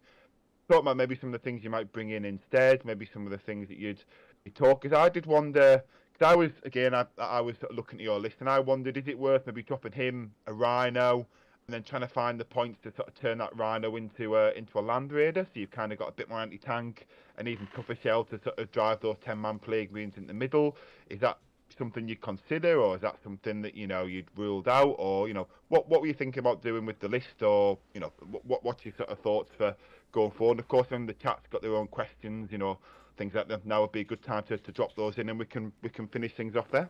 Yeah, so I think the obvious choice is just swapping for a Terminator Sorcerer. Minus 1 damage is great. He's still got Power Plague Fist. And just the fact he has that nice once per game Casino Royale shooting attack can really pick up stuff like aggressors and stuff like that. That's the easy choice to swap in. I don't know if I'd run a Land Raider. I'm already got a bit of a parking lot going on. So it can be a pain in the ass to move around. And the good thing about the list is there's not one point where there's tons of points in a unit. And so losing a unit's not a big issue. Whereas if I then put 160 points plus characters inside a 240 point Land Raider, people now have that target to kill, and that's not what I want. So I don't think I'd run a Land Raider personally. I think it's just going to be a straight swap for a Terminator Sorcerer Lord, or another Lord of Contagion, just to have another big beefy boy running around and slapping shit, because they really surprise me. I also want to try out a build with Brigands, because Don, I know I'm a purist normally, but I wouldn't take it to a big event, but I just want to play with Brigands. I just want to experience the AP6 Melter Dream and just have a laugh. Don Hudson's been running them recently. Yeah, Garrett's been running them. They seem really good and really fun, so I do want to try that out. But for now, I think I'm happy with the list that. Swap the Chaos Lord to a Sorcerer or a Lord of Contagion. I think that's about all I'd do to it. Nice. And then I suppose another question for me before we get to the chat, give them a chance, anyone else who's got a question to drop in.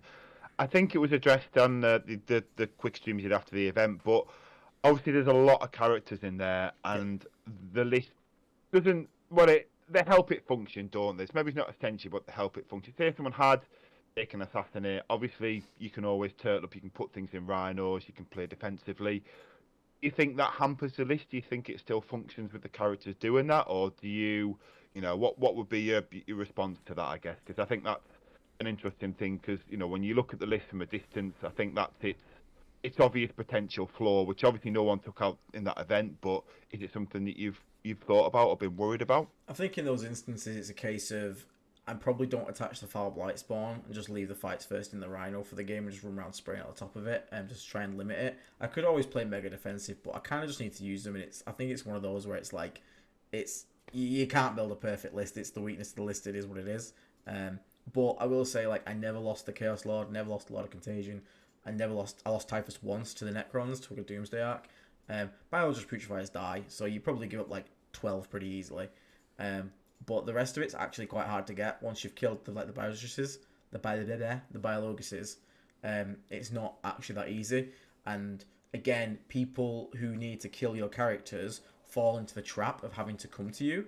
If you sit in Rhinos, and when people come to you with units that can kill that amount of stuff, that's when you jump them instead and break the back. We had that one turn where we snapped the back. If you have the triple Redemptor build and you've took Assassinate, I'll sit around all goddamn game. You come and get me, and the second you come and get me, I'll grenade combo you and kill you.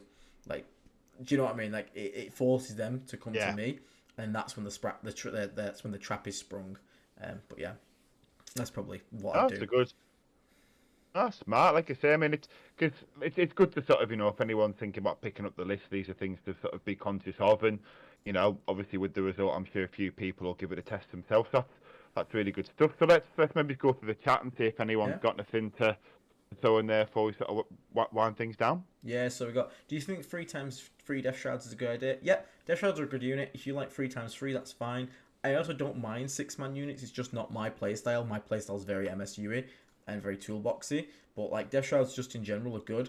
Lord of Contagions just slap really hard. I'm massively sold on them at the moment. Super cheap, slap really hard. So having like 3x3 Death Shrouds, 2 Lord of Contagions, maybe like a Terminator Sorcerer or a Typhus for the last one. Yeah, that's solid. Nothing wrong with that. It's a good amount of units there. Can I make a round do cleanse after advancing it when putting in a sort up guy into the firing out the firing decks? So at first I thought yes, but then it's apparently no. The reason being is you only get the firing deck weapon equipped when the unit is chosen to shoot, and as soon as you're chosen to shoot, you're no longer eligible to do an action because you've already fired a weapon. So unfortunately, that combo does not work. I thought it did at first, but unfortunately, I was proven wrong, which makes me a big sad panda because I thought that was pretty cool. Typhus, Lord Contagion, Sorcerer, each Shroud, Lord of Realms for 2+ to hit PBCs with Morty and 4 Plague Marines and Rhinos. Yeah, that's sort of what I used to run.